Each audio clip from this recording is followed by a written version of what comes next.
story isn't over? What if the answers were buried?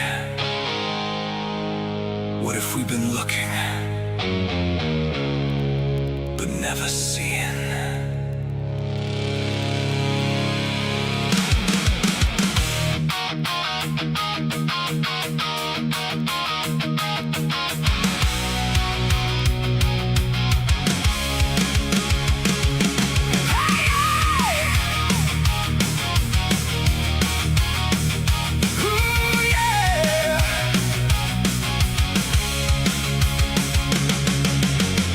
Ancient footprints in forgotten stone,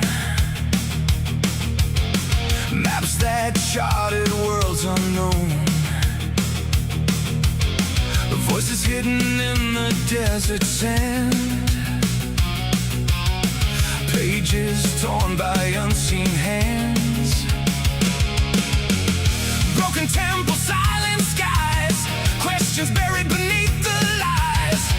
Every answer breeds a doubt, every mystery calls us out. They said believe, don't ask why, just close your eyes and pass on by. But shadows move behind the wall, and sometimes truth is strangest of all. Question everything, question everything. The stories they tell, the things they conceal, the ones that won't heal, the secrets revealed. Question everything, question everything. Through the darkness we ascend into devil's advocates beyond.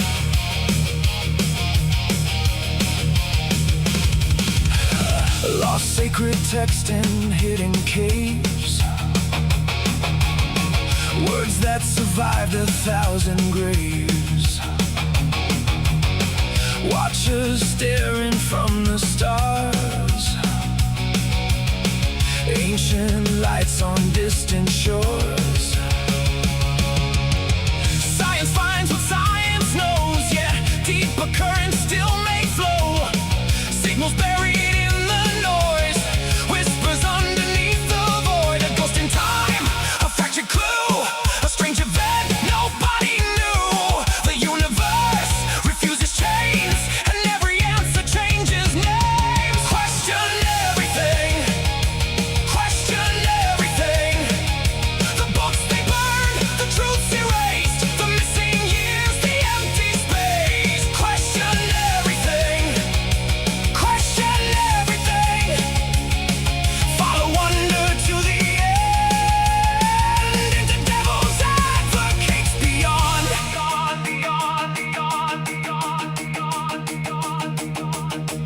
Who built the monuments? Who crossed forgotten seas? What sleeps beneath the ocean floor? What moves between the trees?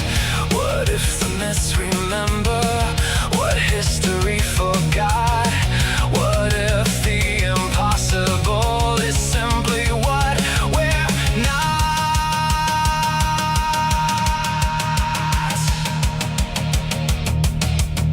Think for yourself. Fear no question, fear no answer. The search is sacred.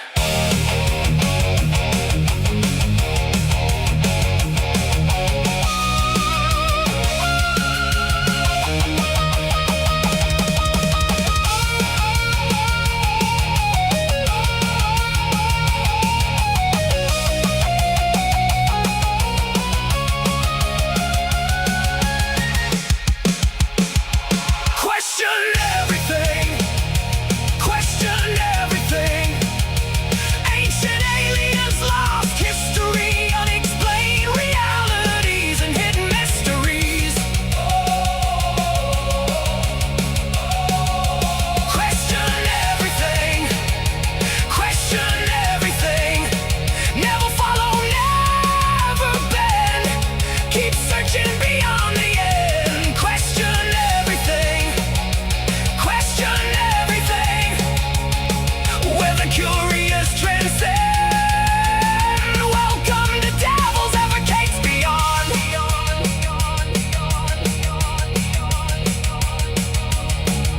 The mystery remains. And that's where the journey begins.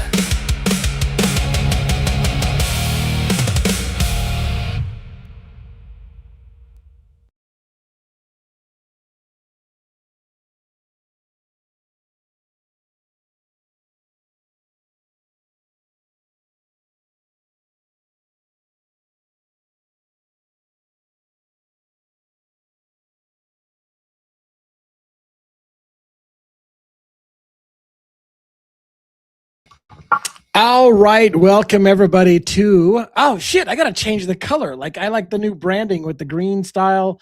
Look, I gotta do the whole. What? Let's get a. There we go. That's better. That's much better. Welcome to Devil's Advocates Beyond. I'm going to get Robin on stage right away. My wife's backstage. I asked her if she wanted to come on stage, but she hasn't said yes or no. So we'll see how that goes. She'd have to wave at me with a big, huge circling wave if she wants on screen. But if not, then I'll just like sit here and we'll just do Robin and I. How you doing, Robin? All right, all right. Glad to be here. Excited to talk some paranormal stuff or conspiracy, whatever we get into. Right. This is what's exciting. Like if you're here now, you can say you were there at the very, very beginning of the channel. I'm hoping that this will be a long-term thing. And if so, then you were here at the very, very beginning. Remember the days when it was just a few of us that hopefully this will be your channel and you'll be like, I remember the days when I was there at the very, very beginning. And I love all the women that like the guy, the eye candy on the thing. I think I put it into AI. I said, who would my wife leave me for? And they made that guy, and that was pretty good. I was like, okay, I get it. So yeah, there you go. So apparently he's a big hit with the ladies. I like that, at least with the heterosexual ladies. Not everybody's heterosexual, but the point being, some of the heterosexual ladies love that guy. So I appreciate that very much. He's much better looking than I am, and I appreciate that. So anyways, what do you guys got? What do you guys got on your mind tonight? This is a wide open formula.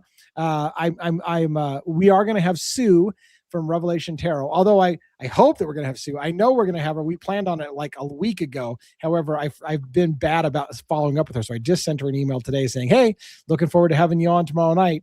The white bunny is cute. Catch Mojo says, thank you very much. That's going to be a theme, by the way. We're going to have the white bunny as a reoccurring theme because the white bunny is on my arm right here. Like at the white rabbit on my arm. It's a major, major thing of my life. I would be happy to talk about that or whatever. But anyways, let me know what you guys want to talk about tonight. My wife's like, you did good, babe. Picking the guy that I would leave you for. That's fantastic. Thank you. That's beautiful. Beautiful. Anyways, it's all good. So let me know what you guys want to talk about tonight. Otherwise, I will start talking about various things. I do want to put on hold, by the way, the idea of talking about the movie The Matrix, even though I've been doing a lot of part series. The series isn't, I mean, everything I do, by the way, has not taken off the way that I want it to, but I guess I'm building something. Here it is a year and a half into YouTube and I'm still trying to figure out how to do shit. But whatever the case may be, I've got if you haven't guessed by now, I have a lot of fucking thoughts about a lot of things. So we can hold The Matrix for Monday night movie. The idea is that we want on Monday nights, instead of doing the Crimes After Dark, we're going to do Crimes After Dark. We're going to do the Monday night movie madness over here instead, because that night's traditionally been a little lower night anyways on Mondays on Crimes After Dark. And so we're going to try it over here. We'll see how it goes. We'll see if we have at least like we have now, which is like 30, 40 people, I'll keep going. If nobody shows up, because Mondays are usually traditionally bad. This is a Friday night. So if Mondays are traditionally bad, we'll see how it goes. But anyways, if you want to come on stage, by the way, let's throw the link out there, Robin, and let people know that they can come and talk about things. Okay. I would love, throw me a question, any question. This is almost like an ask me. This is going to be like an ask me anything. Like I'm in the mood. I'm in the mood for a melody. Ask me anything. I'll talk about anything. I was thinking Sam Elliott as well. What the hell was Sam Elliott? Did he follow us over here again?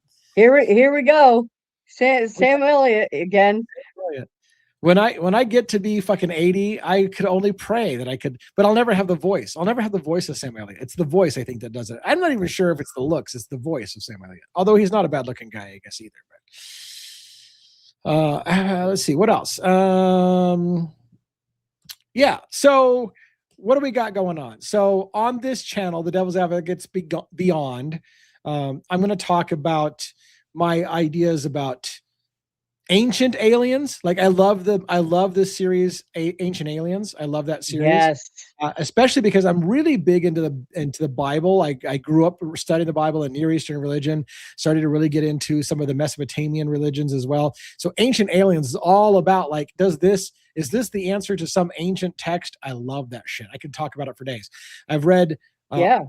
a lot of Zecharia Sitchin and his theories about the Anunnaki who came to our planet to mine gold and may have actually genetically engineered human beings to be their slave race to mine gold for them until they come back. And that was the legends that Zecharia Sitchin hints that the whole story of the Bible is actually a mythological version of an ancient race that came here from the stars, created man in a test tube to mine gold for them so that when someday when their planet comes back into alignment with ours, they'll come down here and collect all their gold from us. And that is the story behind the return of gods. It's the return of the gods who dropped off their mining crew and made a slave race to mine their gold. Isn't that crazy to think of that idea?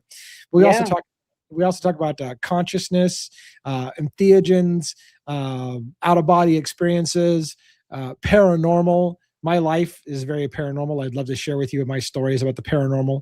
It looks like we got some fans of Ancient Aliens, so that's awesome. I don't have the hair. I don't have the hair like the George Tsoukalos or whatever. Oh my gosh, his hair. Yeah, I don't have that hair, but anyways, yeah. Well, the Book of Enoch. We're studying the Book of Enoch. I have a million thoughts about the Book of Enoch. I am really, really well versed in the Bible and the Book of Enoch and Gnosticism. So I could talk about all of that. Let's see what else we got here. Sumerian tablets. Yes, like the Sumerian tablets. Learned a new one today about the 10 Commandments origins. Right. The Sumerian, oh my gosh, the Sumerian tablets. Hold on. The 7 tablets of creation are the Enuma Elish. Oh my God, winner, chicken dinner. I just fucking pulled that on my ass. The Enuma Elish. Great shit from the Sumerians. Yeah, so I know a lot about. I know a lot of shit. What does the white rabbit mean? The white rabbit, baby Ames, thank you for asking. That's a great question. The white rabbit is symbolic of, it's a throwback to Alice in Wonderland, the story of Alice in Wonderland, where the white rabbit caught young Alice's attention and then jumped down the rabbit hole. And then Alice chased after the rabbit hole and falls down the rabbit hole and finds herself in Wonderland. So for a lot of people, the symbolism of the white rabbit has to do with the idea of falling down the rabbit hole. Like when you start researching something and it gets deeper and deeper and deeper and you realize you're not in Wonderland anymore, you're not in fucking Kansas anymore, Toto. That's an Alice. That's not Alice. That's a Wizard of Oz thing. But the point being is that when you realize that you've gone into a whole fucking storm of new shit, that is symbolic of going down the rabbit hole. And so that's what the white rabbit is to me. In the movie The Matrix, which we'll talk about on Monday, the movie starts with them telling Neo, follow the white rabbit. And it goes from there. Alice in Wonderland references in as well. Janae, 2022, you mentioned during part 3 of the Matrix video that you have moments when you know you are being sent true messages. Can you elaborate on that? I don't remember what I said exactly. But I will say this. On entheogenic journeys, when I've been out of body, I personally believe 100% that is not a... How do I explain that? I believe it's authentic. I believe when I'm having an out-of-body experience that I'm actually communicating with an actual intelligence, and I'm 100% convinced that what I'm communicating with is outside of myself and is beyond myself. I could elaborate more if you want to, but I've had conversations with an intelligence. One of the times, she presented herself as mother. I realized that she was like a mother figure, to kind of like the mother of all creation. I can't fucking really explain it, but I felt her presence and I knew that she was telling me, she was guiding me to relax, to just learn the lesson that I have to learn that day. Fucking crazy shit. So I could elaborate more if you want on that, but yeah, that's a hell of an experience. And it's really hard to articulate. It's one of those things that they call ineffable. It's impossible to put into words exactly, but I'll do my best. Justice, J for Justice, personal paranormal stories. I will tell you tons of. In fact, I have a video coming up that I want to call. I'm thinking about titling it called. It's either going to be titled this, I asked to see a demon, and here's what happened. That's what the title of the video could be. Or my apartment from hell. That could be the title of the video. Either one. What do you think? What do you think's the more catchy title? Because I've got a video talking about what happened when I actually said the words. I wish I could see a demon because that would at least prove that God exists. Because apparently God's not going to show himself. So if a demon would show himself, at least I would know God exists. Because if the demons exist, then God has to exist So that was my logic at the time as a 20-year-old. I was like, well, God's apparently never going to show himself. I've begged and I plead. God, just fucking take all doubt from me. Let me know you exist. And he won't listen. He won't answer. So I thought, well, then fine. Apparently demons can show up because people are terrified. They see demons all the time. So show me a demon. Because at least if I see a demon, then maybe I'll know that God exists. And so I asked for that and shit fucking happened. So I would be willing to tell you about that. I got a video that I was going to do about that long term. JC Fitzpatrick, what did she say? Can you put that back on the screen for a second? Lee, would you ever do a video in the Inception movie? Absolutely. Inception is on the list for the Monday night movie night. The Inception is 100% on the list. I love that movie. All right. The Devil's Bible. I don't know about the Devil's Bible, Hangman's Joke. I know about the Satanic Bible, if that's what you're talking about, the Satanic Bible, but I don't know about the Devil's Bible. Is there a different thing called the Devil's Bible than the Satanic Bible? Please let me know, and I'll look into it. Pippa Miscus says, talk about your parents being in a rock band. Oh, that's cool. That's cool. Astrahasis, an Upanishad, and Noah. Those are great comment. Okay, let's talk about, I can only do so much at one time. So let's talk about the moment for my parents being in a rock band. So when I was a child, I had a sister. Her name was Heather, and I was probably 3 or 4 years old when they had Heather, my daughter, or their daughter. Sorry, my sister. Heather died of SIDS, which, by the way, I'm going to be frank. I would have never said this until both my parents passed away. I've had visions in which I believe that my mother actually smothered my sister, and that she didn't die of SIDS. And I've had a vision from another place, not a vision. I've had a spiritual journey in which the teachers told me that essentially is what happened. Now, can I prove it? Absolutely not. But anyways, the story that I grew up with, that was some shit I just pulled out, wasn't it? But I would never say that when my parents were alive. But now that they're passed, I can say that. But anyways, my sister apparently died of SIDS when I was young. And my parents my parents were Seventh-day Adventists, and they went to church all the time. And I was a young boy, and they started to get into music. And so they had a country and Western band called Wagon Wheels, of all things. It was called Wagon Wheels. And then my sister died, named Heather, and they decided to form a top 40 band called Heather. So for a long time, my parents were in a band called Heather from the 1970s. You can probably look it up and maybe find them if you look in the right places. So Heather was a top 40s band, and they traveled all over the country while I was a young child, before I started first grade. I actually, the first year, kindergarten and part of first grade, I was actually on the road with my parents, traveling all over the country, United States and Canada, doing rock shows. And I would go to them after their set to the Denny's, and they would talk in music lyrics. Is this fucking even related to Paranormal Show? Anyways, I will try to get there. So anyways, all kinds of shit happened to me. We'll see how far we want to go. Shit happened to me on the road. I saw things that a young child shouldn't see. But the point being is that's the kind of the story behind my parents. So what happened, just to give you a brief overview, and we can certainly go further in it if it somehow relates to you.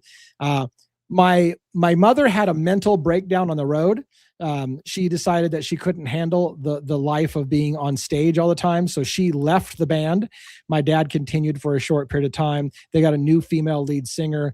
My dad may not have been the most faithful individual to my wife, to my mother. She told him one time when he called and asked how things were going, he said, "Hey, I'd be home pretty soon." And she says, "I'm not sure I ever want you to come home." He quit the band the next day. That's the story I heard. Dissolved the band, went home to save his marriage. And that's the story of the band. That's when it ended. And then they put me into church school right away.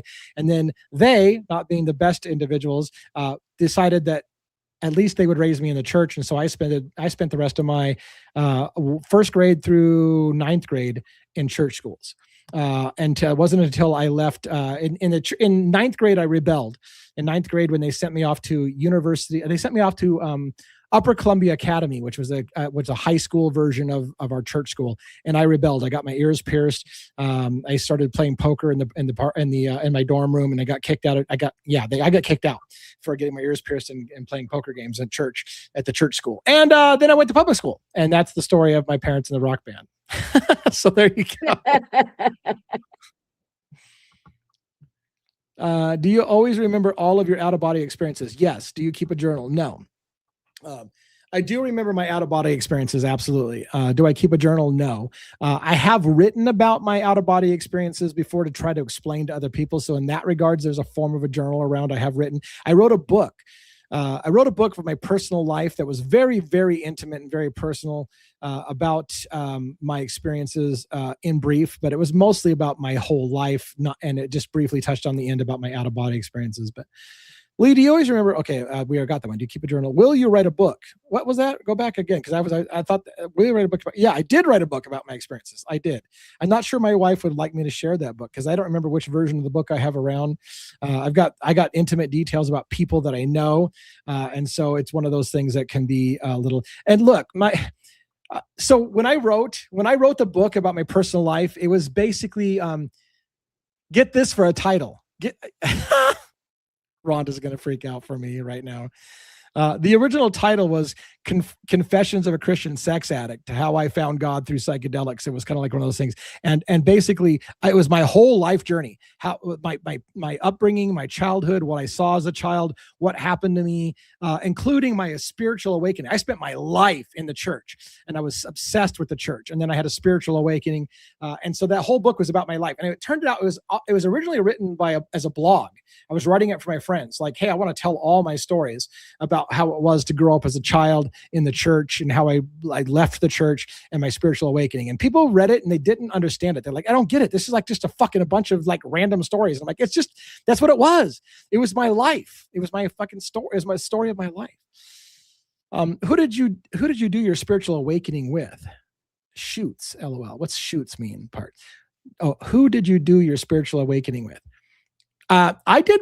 So if you mean who was on the journey with me, then there was several people, including my wife, but she did not have a spiritual journey like me. So I met a mentor. I met a mentor on the side of the road in 2017 who convinced me that if I wanted to meet the things that I had been experiencing, all my life I had experienced paranormal. I had seen things. People see things when they're around me. They experience things around me. People want to know what the fuck happened? How come all this weird shit only happens when I'm around you? And I've always believed that I was in communication with something. Robin, I'm sorry that I'm just fucking walking all over you right now. But anyways, somebody asked me one time in 2017, do you want to meet them? And I said, yeah, I want to meet them. I've been trying to fucking communicate with these people or these things, whatever they are, for the longest time. And that's when they introduced me to entheogens and how I could go out of body and actually meet these spiritual teachers. And yeah, it was on shrooms, Janae. But I don't want to, I want to make it clear. We have to be very careful on YouTube. I'm not promoting that. I don't think everybody should do it. I really don't believe everybody should do it. And nor am I promoting it, nor will I tell you anything about dosages and stuff like that, because that would be violating the rules of YouTube. But Robin, say something, because I'm talking a million miles an hour. No, I'm just finding it fascinating. There's so many of us that have had paranormal experiences. I have ever since I was little. And, I've said before that it's a shame that we discourage our children and essentially tell them, well, I don't believe you, instead of actually listening to the child and, trying to put their what they're saying in context. So I don't doubt that you've been through some things, and there are some I've people seen who some attract. things. Yeah, there are some people who attract them, and if you are open enough to them, as you are, I'm not surprised that there's been, stuff around you. It's been the same way for me. Now with, my my mom's first baby, Paul, he was stillborn, unfortunately, but I know that he is around me and he is with me. He would have been my oldest brother. and I can't explain to you how I know that. I can't. It's not something that, but I have had two different mediums um, tell me that he is with me, and they one guessed his name outright, and the other one said, without me prompting or telling, said that his name begins with a P. So I know that he's with me. So That's awesome. so It's I'm awesome. gonna throw the link back out again. And if you guys want to come up and tell some of your stories, that would be Yeah. awesome. Yeah. Yeah, it's funny. People are talking about the book. The title of my book was an excellent title. I had people tell me I'd buy that book based on your title alone. It was a Yeah. great title. It didn't sell for shit. Mm-hmm. In fact, Amazon would not let me promote the book because it violated their content, because I talked about childhood sexual abuse and drug use and stuff like that. And so they said, nope, that violates our policies. We will not allow you to advertise it. They, oddly enough, they let me sell it, but I had to self promote it because they would not let me advertise it, and they would not advertise the book for me. I ended up pulling the book Right. because the book did talk about some personal stories of other people that didn't like their story being told, even though I tried to be careful and not to name their names. They were like, hey, I don't appreciate that shit being out there. And so I ended up pulling the book because it wasn't selling anyways. And I was like, well, it's not worth it. It's not worth it to make people unhappy that their story is being told, even though for no sales. It wasn't even selling anyways. So what's the point? Have you ever I'm assuming you just smelled. Have you ever smelled cigarette smoke around you, but no one is smoking? Absolutely, baby Ames. What a cruel thing. I have smelled here's the crazy fucking thing. Absolutely. I have been in my car several times when it smells like somebody has been smoking marijuana in my car, and nobody around me smokes marijuana, and it's not outside the car at all. It's just inside the car.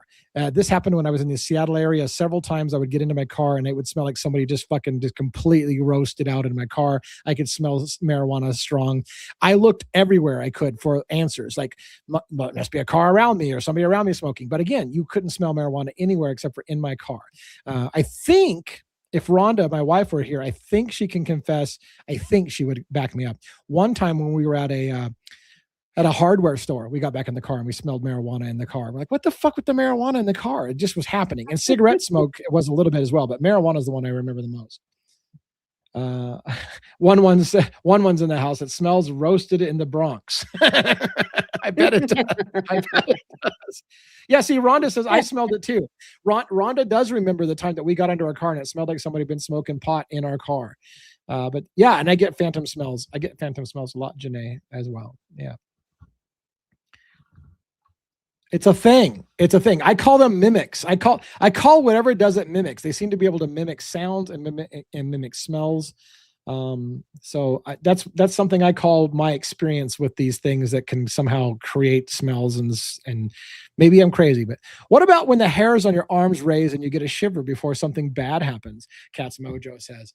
I don't get a lot of that. What I do see from my wife, and we've talked about this many times, my wife has, as long as I've known her, will do these jump scares where she'll be like real quick, and I'm like, what the fuck? And she's like, I don't know, I just got the chill. And I met somebody one time that said, well, what's happening is things are jumping into your wife because she's open and receptive to that shit, and then she gasps and it startles them and kind of kicks them back out of her body. If she would channel that and just relax, she could probably channel shit. But my wife's like, no fucking thank you. You can stay out of my body. Thank you very much. So she has no desire to embrace that kind of thing. But anyways. I don't get the shivers too much, but especially on my mom's side of the family, there's something there, and we can generally tell when one of us is going to call the other, or if something's wrong.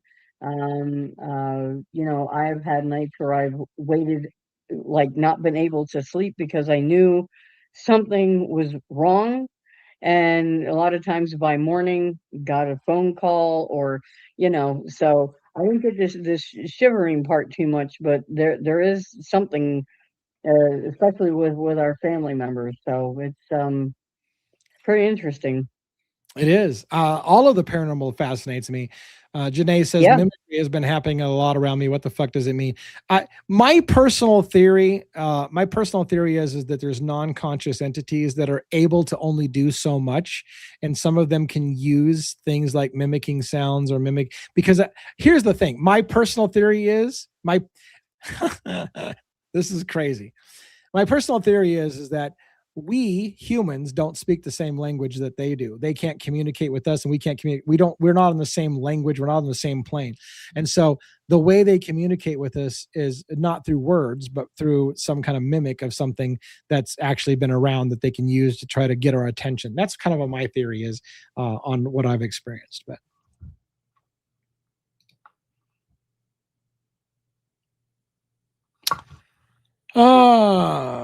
have you all heard of what the fuck? Have you all heard if a blackbird flies into your house that someone you know is going to die? Yeah, I've heard this. Yeah. It's funny. One time, I wonder if Rhonda remembers. I need to get Rhonda on stage. She fucking needs to wave at me so I can bring her up, because all these stories I've got about that involve Rhonda.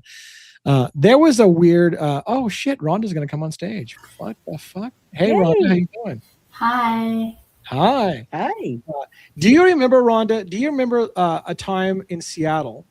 We came home and there was crows all circling around our house, just fucking right on our house. And then like a flash storm came out of fucking nowhere, and fucking it was like hailing and shit. Do you remember this at all? Do you remember that event? I don't remember that specifically, but I remember crows being around a lot. Yeah, it was fucking crazy. We came home one time, and my memory was there was crows. It looked like they were fighting all over just our house. And I remember saying to Ron, like, what the fuck with the crows just at our house? And then like a flash storm came. I remember for some reason, what I remember was there was some furniture in the backyard, and I remember seeing ice balls just bouncing off the furniture in the backyard. For some reason, that was a memory of mine. But it just like a flash storm that came right after all these crows were like fighting over our house. It was the weirdest shit. But see, people don't always. Sometimes Rhonda will back me up on shit, and sometimes she'll be like, "Yeah, I don't know. I'm not saying you're wrong, but I don't remember that." Do you remember the ravens or the crows following us? Or being everywhere, like the one on the side of the road watching us drive by, and on the trip to Seattle. I think so. I think before we moved there. Yeah. That was one of the weird. See, I laugh with that uncomfortable. Like, there's some weird shit that happens. For the longest time, I wasn't sure I knew how to identify the difference between a crow and a raven. Everybody told me ravens are much bigger than crows. And so I remember telling Rhonda, hey, I'm not sure if I know really if I see a black bird, is it a crow or a raven? And it's weird. Like, Rhonda won't remember this exact sequence, but we had not too long ago during the solstice, and we're not big into the solstice, but during the solstice, we went to a place called Mary's Hill Museum. It was a replica of Stonehenge in a little town called Marysville in Washington. And we had gone there, and I saw all these crows and stuff like that. And I was like, oh, those crows are ravens. And then when we were heading, here's the irony. And again, Rhonda may not remember this story the way I did. We were heading to Seattle for my very first entheogenic journey. I had been convinced that I needed to do this. I needed to see if I could meet them, whatever the fuck it was. And somebody was telling me, do you want to meet them? And we drove. There was a giant raven sitting on the fucking on the railing on the way to Seattle, looking at us, and just like it just like I was like, oh my god, that's a fucking raven. Like, I think that's the first time. We saw them everywhere. It was fucking weird, and they were showing up everywhere. And I was like, "Is this like what kind of fucking shit's going on?" Like, my whole life, I'm not sure I've known the difference between a crow. And it was like there was no mistaking. That was a fucking raven, giant.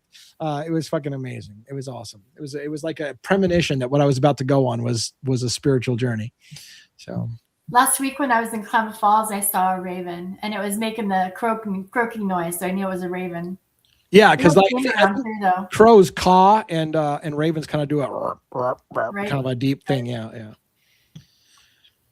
And I've seen a few ravens since then, but even to this day, sometimes I don't know if a raven is just a small, or if a crow is just a small raven or something like that. Like I sometimes, until I hear them, and I guess their tails are very distinctive. So like the tail of a raven is more triangular, I think, than a crow. Today is the summer solstice. Yes, I know, I was Janae. supposed to go to a solstice party today, but I didn't Yeah, go. my wife and I were invited to a solstice party, which was weird. We didn't go. We did go to last year's winter solstice, but we didn't go to the summer solstice.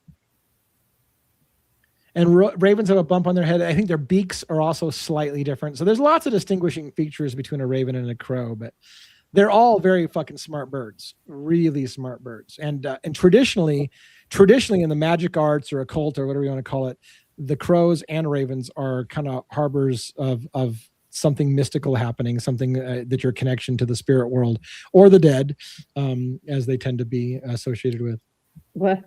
Well, our crows weren't magical ones. We, my stepdad growing up, he was always. We lived way out in the boonies, and he was always finding abandoned animals, like baby animals. Well, this one time he found 3 crows, brought them home, raised them up, and they were big.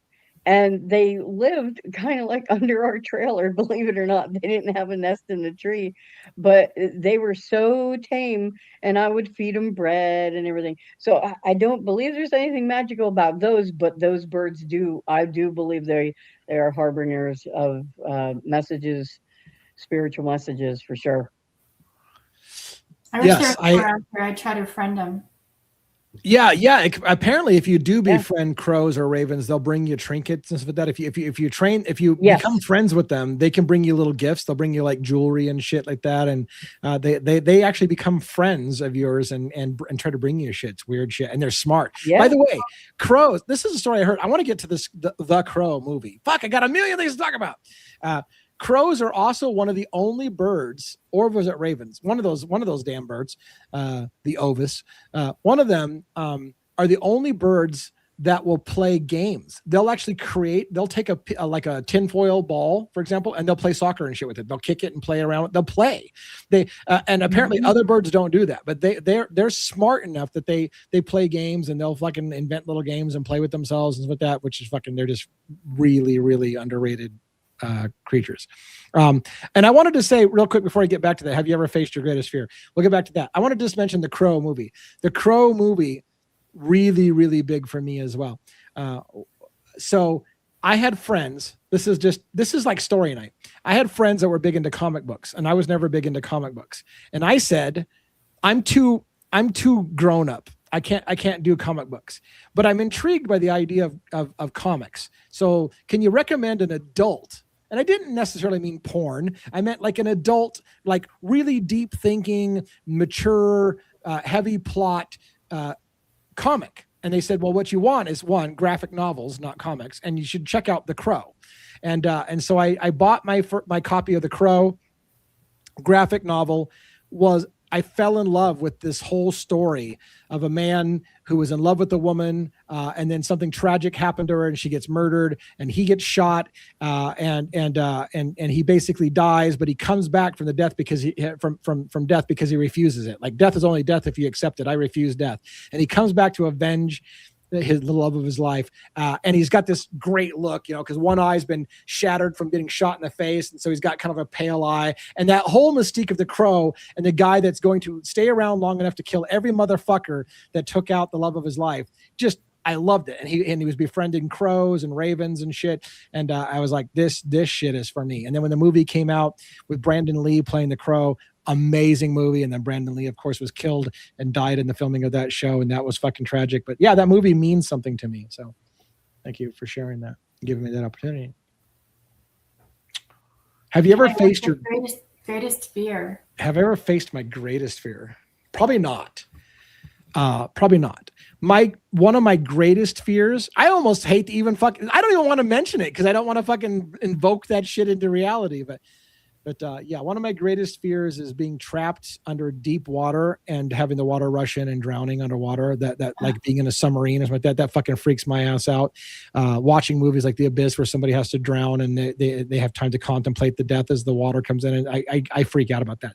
That's probably my greatest fear. I've never experienced anything like that. So that's like my greatest fear, especially like driving along water. Right, like going over a bridge in your car and being trapped in your car and drowning, like fucking freaks my ass out. So yeah. I always have a plan when I'm driving by water of what's going to happen if I go in the water. Absolutely. That's what I do as well. So look at that. It's funny. We haven't even talked about that, but yeah, That's that's a thing. funny. Any other questions, comments? The Abyss. Yeah, The Abyss is a great movie. I'm a softie. I cry when he's fucking having his last talk to the love of his life. I knew this was a one-way trip when I came down here. It fucking breaks me up every single time I watch that movie. Fucking, it's good shit.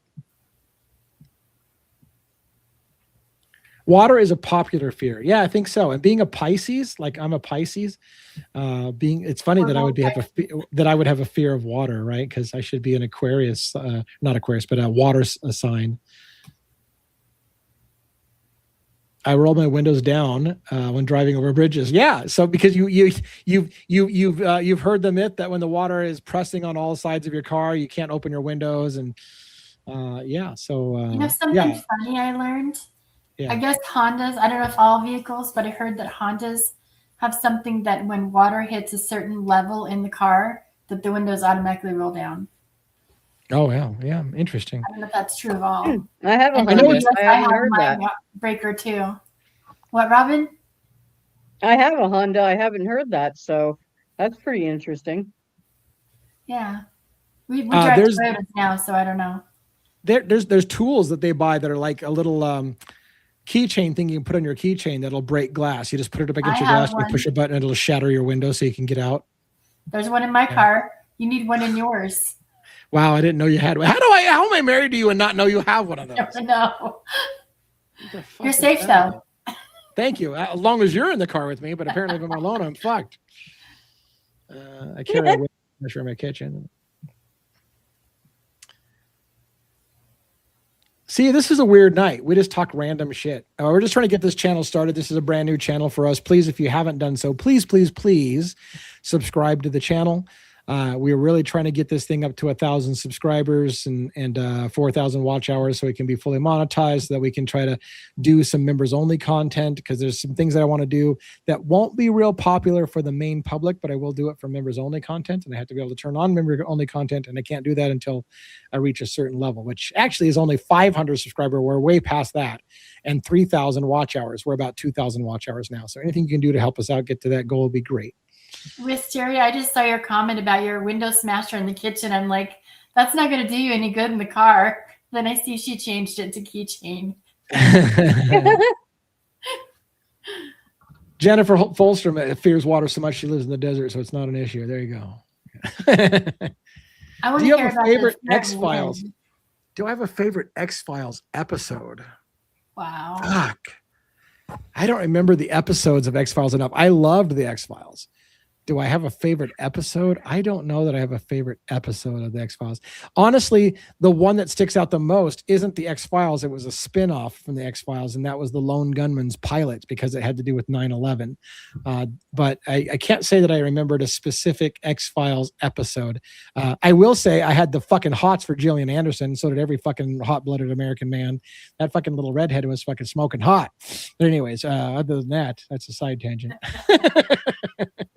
I had to look up what geohydrophobia is. Fear of water, right? It's a persistent fear of crossing bridges. It's often tied to a fear of heights, panic attacks, or feelings of entrapment. Many sufferers also experience a distinct fear of open water. Interesting.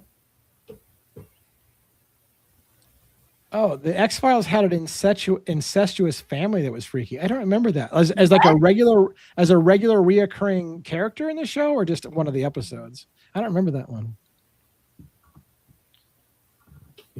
Lee, Gillian Anderson, and Rhonda, Sam Elliott. There you go. If we had a trade, if Rhonda and I had a trade, I'd be like, okay, you get a pass on Sam Elliott, but I get Gillian Anderson. There we go. That's a fair trade. That's funny. By the way, speaking of that, since we're on random things, I saw a funny thing. I don't know if I ever told this story. Poison's lead singer, Bret Michaels. Bret Michael ended up doing a reality TV show. I forgot what it was called. And they had all these people on his reality show. And the woman that was one of the women on his show said, by the way, I'm so excited.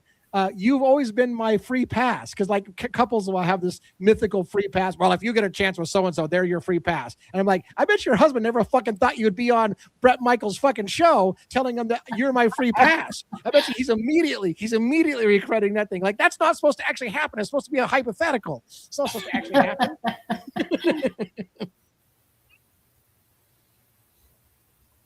So, I haven't heard of this. Did you? Brave of you, not to discourage you, but did you hear about the 12 people who died last weekend? I did not, City Sue. 12 people who died. So, but that wasn't actually me. That wasn't actually at me. That was at Cat's Mojo. But so I don't know what that story is, but I haven't heard of it. Sparky Fish apparently will tag team Sam Elliott with you, Rhonda. So in case you wanted to. There we go. I don't know. I never got a free pass. Jennifer Fulstrom does not get a free pass. Like, husband does not agree to a free pass. Troubled Ocean has a question.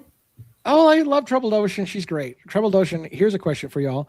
Have you ever had a near-death experience? So here's the thing about that.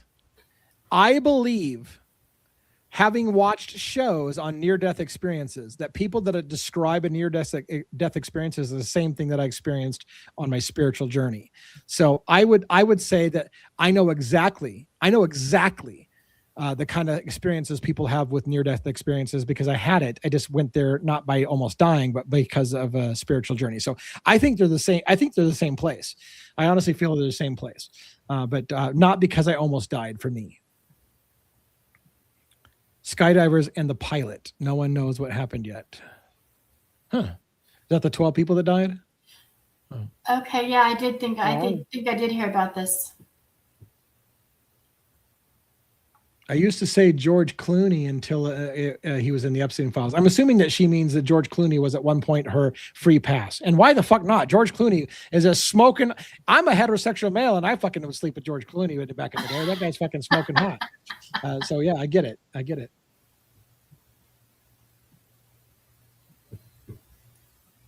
My favorite actor of all time is Patrick Swayze. Yeah, that's true. You've been consistent on that.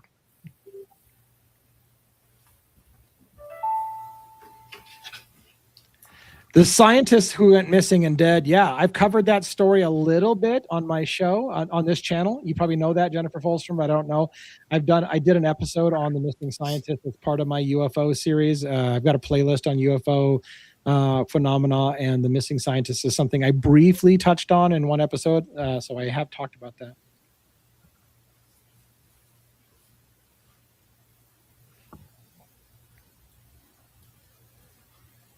So Hangman's gets it. What does Hangman get it? Roadhouse, Dirty Dancing. Yeah. Roadhouse. Be nice until it's time not to be nice. To not be nice. Yeah. Yeah, Patrick Swayze did have he was a lady killer, I'll tell you that, back in the day. Idris Elba. Idris I don't Elba. know who that is. Oh, he's a black actor, really good looking dude. I have to look now. Yeah, look him up. He's been in some great shit. He's a good looking dude too. Oh yeah. Yeah, he's a winner for a lot of people. I don't know. I'd still pick Patrick Swayze. Mm-hmm.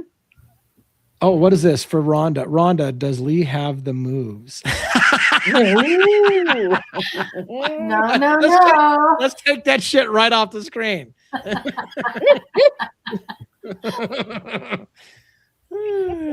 That's hilarious. You're making me blush. All right. Brandy J says, had a patient upset Angel of Death, what I believe was standing in her room. She yelled and cussed at it, and lady in the next room, it was creepy as fuck.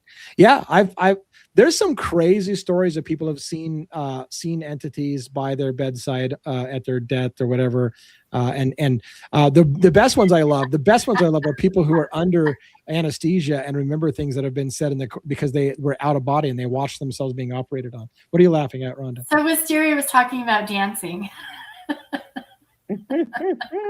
What about dancing? Dirty dancing? She said, "Do you have the moves?" Oh, she was talking about dancing. Right. Oh, of course. Only talking about dancing.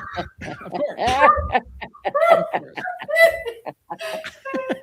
He won't dance unless he's really drunk. I loathe the dance. I loathe bars. I've been in too many situations where I just watch. It's just a fucking meat market, and I watch people that are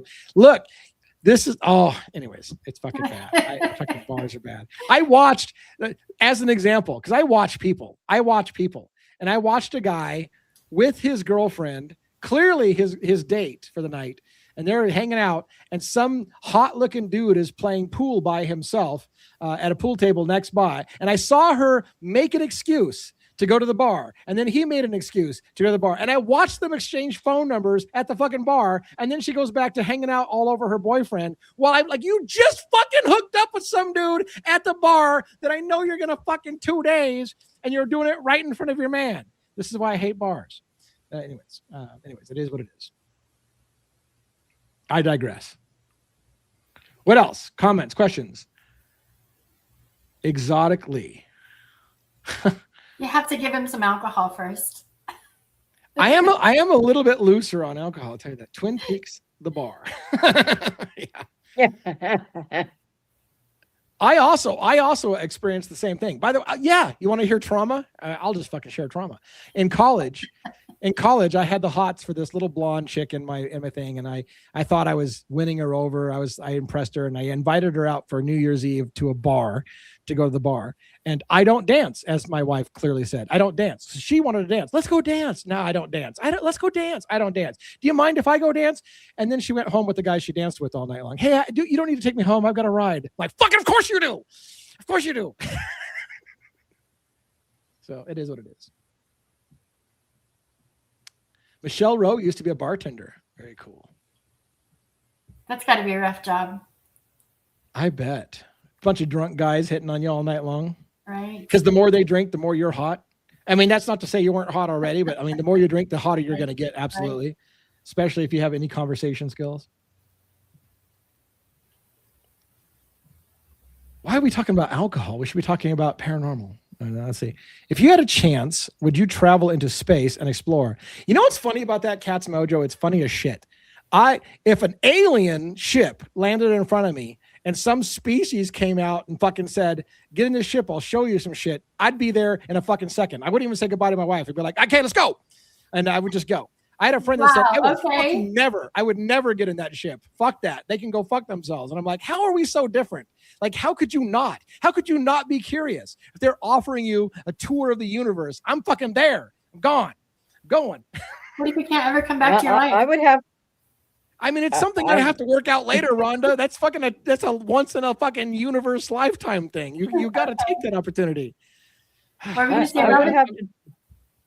would have to talk to him a little bit first to make sure that I wasn't going to become their main course. Well, I guess I'm too trusting. I've met them, so I know I can trust them. So it's all good. Yeah, well, I haven't, and so I would have to make sure that I wasn't going to be on the menu. Oh, Jenny's like, I love the would you rather questions. Would you rather eat rocks or lick a mile up, whatever? No. Robin, you'd be delightful. As the main course. I'm sure. There's a lot of me to serve up. So. Oh my God. What kind of questions do we have? Again, you're invited to come up on the screen if you want to share your own stories or if you want to ask questions. I love the questions you're asking. You're asking completely random questions. No probing. No anal probes here. No probing. No anal probes here. Thank you. Listen, dude. Are you crazy? Foxy Rose says. Hell no. Listen, you don't want to do that. I could explain. Not from the movies, but for real. Are you talking about like getting in the spacecraft? I don't know, man. I don't know. I think she is. Have you listened to Art Bell? Yeah, I love Art Bell. Coast to Coast AM with Art Bell. If this is true, and I hope that it's not, but if it is, do you believe in an afterlife? That's a really complex question for me, Cat's Mojo. I believe that what's riding inside of our body is energy, and I believe that energy cannot be created nor destroyed. So therefore, when you die, what is the energy fueling you doesn't die. It just transforms and becomes something new. But whether or not Lee, my body, will survive death, I don't think so. But whatever it is riding inside of me will survive death. So how do I explain that? I don't know that I will consciously remember myself, but whatever's riding in me will still be around. So do you call that life after death? I don't know. If you have no conscious memory of yourself, then you essentially died. And what's the difference? How crazy is that? Pippa Miscus, 5774. There's a really good alien sex book out there. Alien sex book. That's crazy. I mean, I've heard stories about women that say that they've had sex with ghosts. I haven't heard the alien thing, but that's probably, I mean, why wouldn't I? There's all kinds of cartoons about tentacle porn. Yeah, there you go. I have a question. Foxy Rose, man, fucking fire it at me. I'm in rare form tonight. I'm telling you that much. I'm going to go grab a drink. I'll be right back. Yeah, you need a drink. No, just a soda. Oh, okay.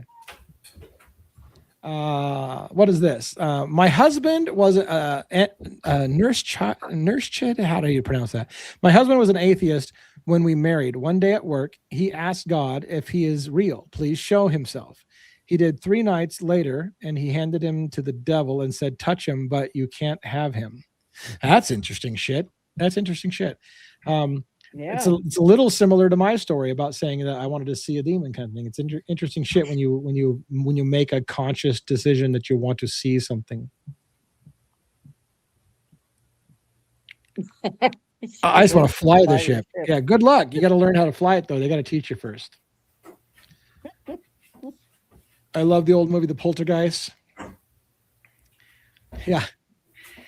You moved the graves, but you didn't remove the bodies. All right, sorry. Jethro Tull. Oh my gosh, Jethro Tull. What's Jethro? What is that fucking?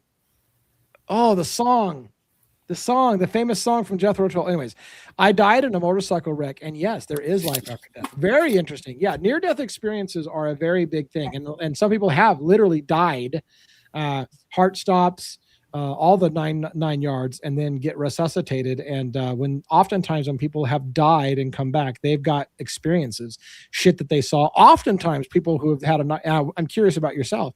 When they have a near-death experience, they end up seeing people or entities that say, hey, look, it's good that you're here, but you need to go back.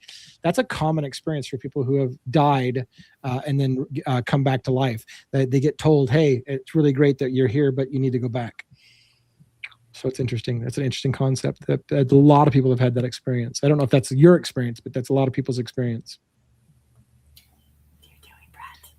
By the way, if Troubled Ocean is here, she needs to get on microphone. You'd love to hear her. She's really cool to talk to. I've talked to Troubled Ocean a lot. She's really smart. So she's here. Good. You're gonna go bye-bye. Is Bigfoot real? Here's the thing with Bigfoot. I live in territory where there's Bigfoot sightings. In fact, there's a train ride you can take around here where they take you on places where Bigfoot have been sighted. I've got my mentor who taught me on the spiritual journey, who I don't talk to very much, but my mentor is massive into Bigfoot and wants me. He's like, dude, you need to talk about Bigfoot. I'm telling you, it's a real phenomenon. I have not had any experiences with Bigfoot in my life, but I have met people that I trust who tell me absolutely 100% they're real. I can't wait till you see one. I'll take you. Let's go camping. I'll show you what they look like, or I'll at least introduce you to their sounds because they're out there in the woods and shit.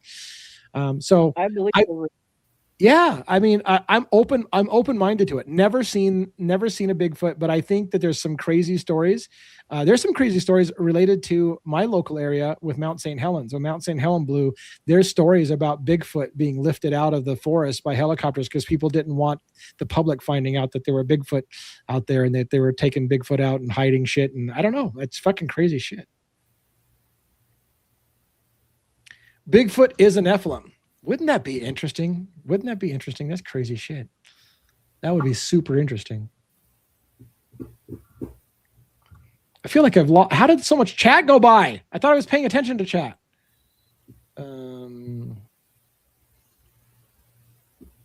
I cannot responsibly drive right now. Well, that's not good. Pull over. See, good. Let's see what else.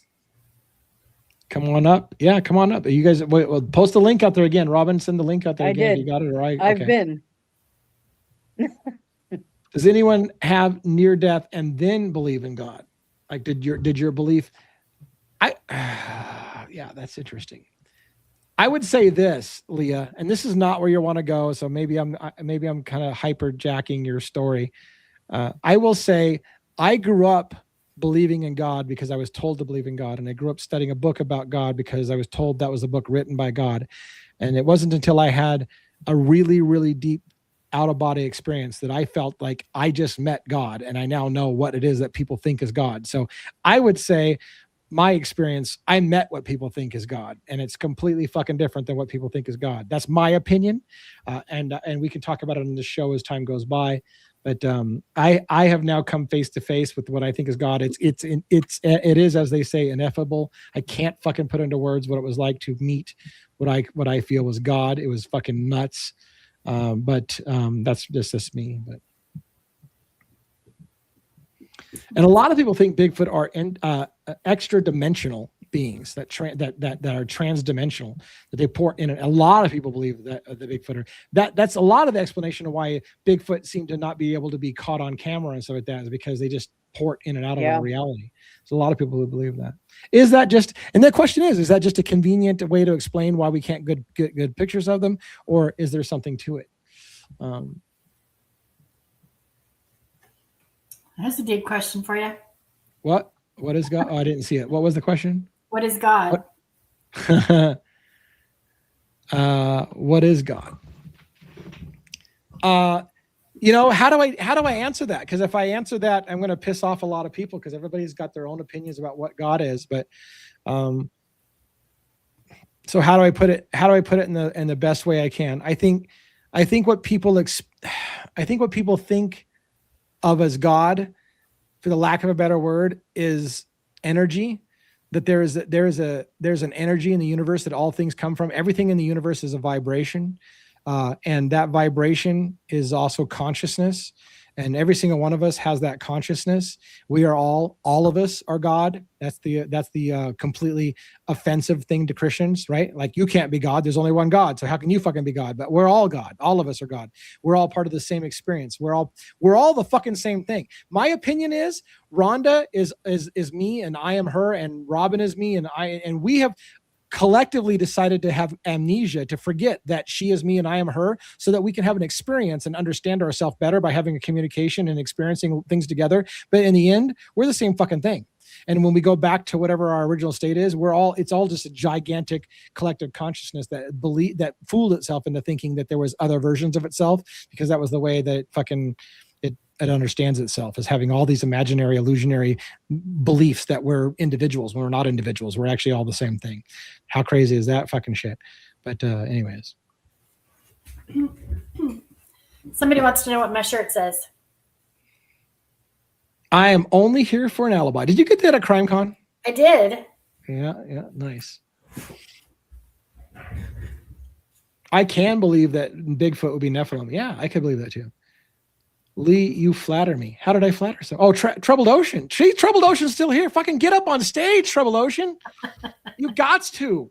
Come on, girlfriends. Yeah, my wife's talked to Troubled Ocean as well. We have a group chat going. We do some. It's been a long time. It's been a long time since I've talked to Troubled Ocean, but Troubled Ocean blew my mind, and I'll tell you why. So I'm going to send the link out again, Robin, if you haven't.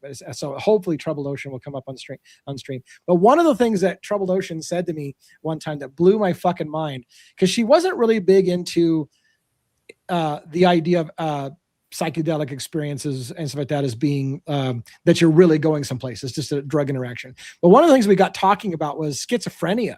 And one of the things that was insanely interesting to me was she was saying that some research said that people who have schizophrenia and hear other voices, it's not that they hear other voices, it's that they no longer associate what we, like you and I always have an inner dialogue going on in our head, right? But if you become disassociated inner dialogue and you don't realize that inner dialogue is yourself and you think it's something else.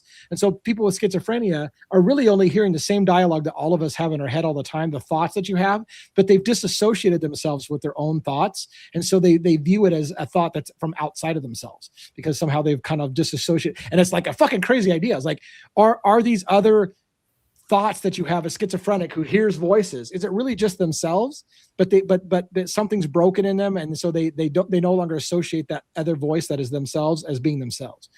It's interesting shit. Y'all ever thought that you were actually going to exit this world? Oh yeah. Let me tell you a crazy story. I've told Rhonda this like one time maybe. I was invited by a weird experience I was invited to die.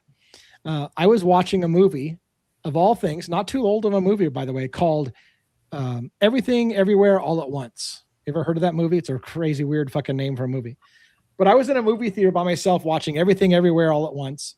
And there was a scene in the movie that for some reason just really, really resonated with me. And I had a distinct, and it only came from me because I've tapped into something when I went on my spiritual journeys. Something spoke to me and said, it's fucking hard to explain. Inside my mind, I had something tell me, if you would like to go right now, this is a great time. You could just have a heart attack right here in the movie theater, and you can go. This is a great time. And I was like, I'm not sure I'm ready. And they're like, okay, it's your choice, but you can go right now. Just decide that you want to go, and you'll have a heart attack right now. And it was a weird experience. I left that theater going, what the fuck? Like I was literally invited to die if I wanted to. And I decided to pass. And in my mind, I knew that going on wasn't going to accomplish anything. Like I'm not going to learn anything more in this lifetime. It was like, you're done. You've accomplished what you're going to do in this life. So if you'd like to die, this is a great time. This is as good a time as anybody. This would be a great time to go. And I was like, nah, I'll fucking pass. But really, I had nothing else to offer. It would have been a good time. Not maybe for my wife, but it would have been a good time for me, apparently. But I passed. So there is weird.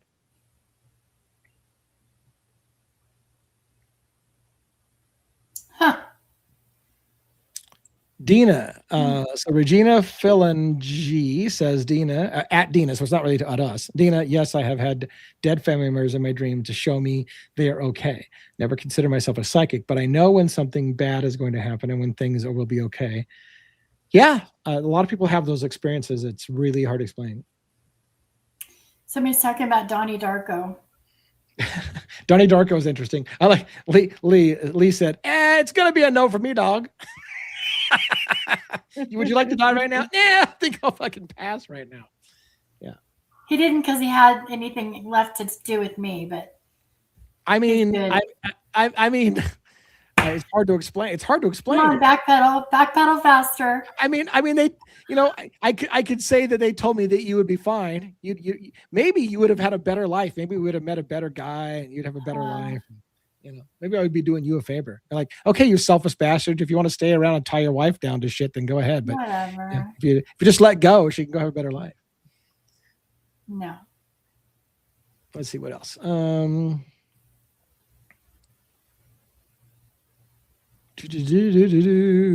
looking at questions.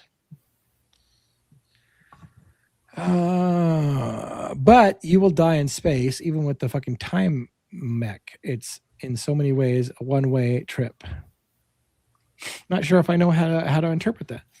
After my mother passed away, oh look, we've got sparkly fish, sparkly starfish. However, Sparkly Starfish, it does say you have no devices connected. So I don't know if you're hearing us right now, but it says you have no devices. So you have no camera or microphone. So I can't add you to stage because there's nothing you can present apparently right now. Oh, now you can. Yep. There we go. Sparkly Starfish, how are you doing? Good. How are you? I'm good. How are you? Whoa. Good. There we go. Yeah. Oh, there's a little bit of an echo. So you have headphones that you can put on? Oh, Or? I gotta turn the TV. Hold on. There. Okay. I What do you got? have you on the TV. That's awesome. That's awesome. Okay. Because I watch do you you got? on the phone and the TV. Thank you. I get double watch time, I think. So that's awesome. Yeah. What do you got on your mind? I have one of two stories. I think the one about my mom might be a better one. Okay. It was she had broke her hip at home. My dad caught her putting her into bed. He called the ambulance. They brought her to the hospital. She had severe arthritis. And he called, I'm one of five, Okay. and 3 girls, 2 boys. He had told me that when he told the girls that we all cried. It was kind of like we knew. Well, my automatic feeling was she wasn't going to make it this time Mm-hmm. inside. And I kept trying to tell myself that wasn't going to happen. And they were going to do a hip replacement with a bone. So every time they kept delaying the operation, I would go visit her at the hospital. And like even the first time that I went to go visit her, I just burst into tears with her. And she's like, she's asking me if I'm okay. Yeah. And Yeah. I'll make it shorter. So I was with her the night before with one of my sisters, and she just wasn't herself. Even that night, she was fine up until it, and that night she wasn't herself. Yeah. And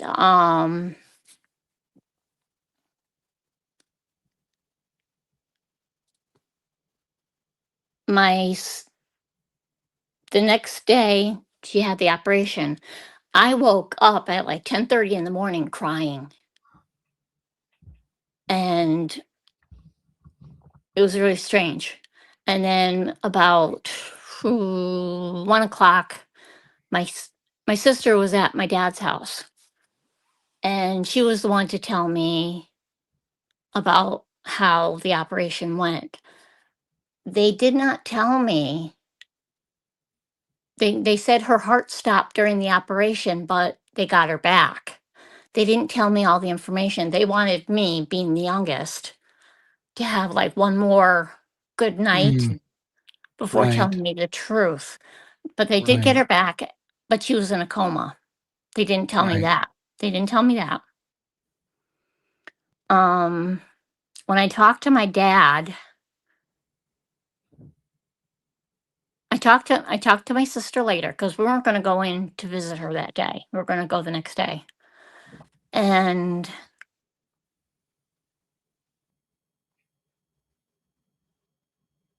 my sister, even talking to her, she still covered it up. So, but I got the vibrations of something's not right. Something's not right. So I called my dad, talked to him, and I said, "How's mom doing?" And he said, "Not well." He never talked like that. I said, "Oh, was it like when she had her neck done?" He goes, "Yeah, it was like that." And I was like, "Okay." And he was acting weird. So I called my sister back, the one that I would talk to about it. And I said, "Dad's not acting right. Something's not right. What's going on?" And she told me that mom's heart stopped, and they did CPR on her for 45 minutes. And then she was during the operation, and the doctor continued fixing her hip while they were doing the CPR, Wow. which was really weird. Yeah. Like he screwed up. Basically, he screwed up. Yeah. And after that, she was in a coma. And so we talked. We were going to go see her the next night. I couldn't sleep that night at all. About 2:00 in the morning, my mom came to me. Like, I was in bed and she was like up to the left image of her. She looked like she was in her 30s, young. And I saw her. Like, you know how you see someone translucent? Mm-hmm. Mm-hmm. And she was there. And she was there for probably 30 seconds or more. And I saw her. And then I flipped the light on, and then she left. And I thought, she's telling me goodbye. Mm-hmm. She was telling me goodbye because we were very close.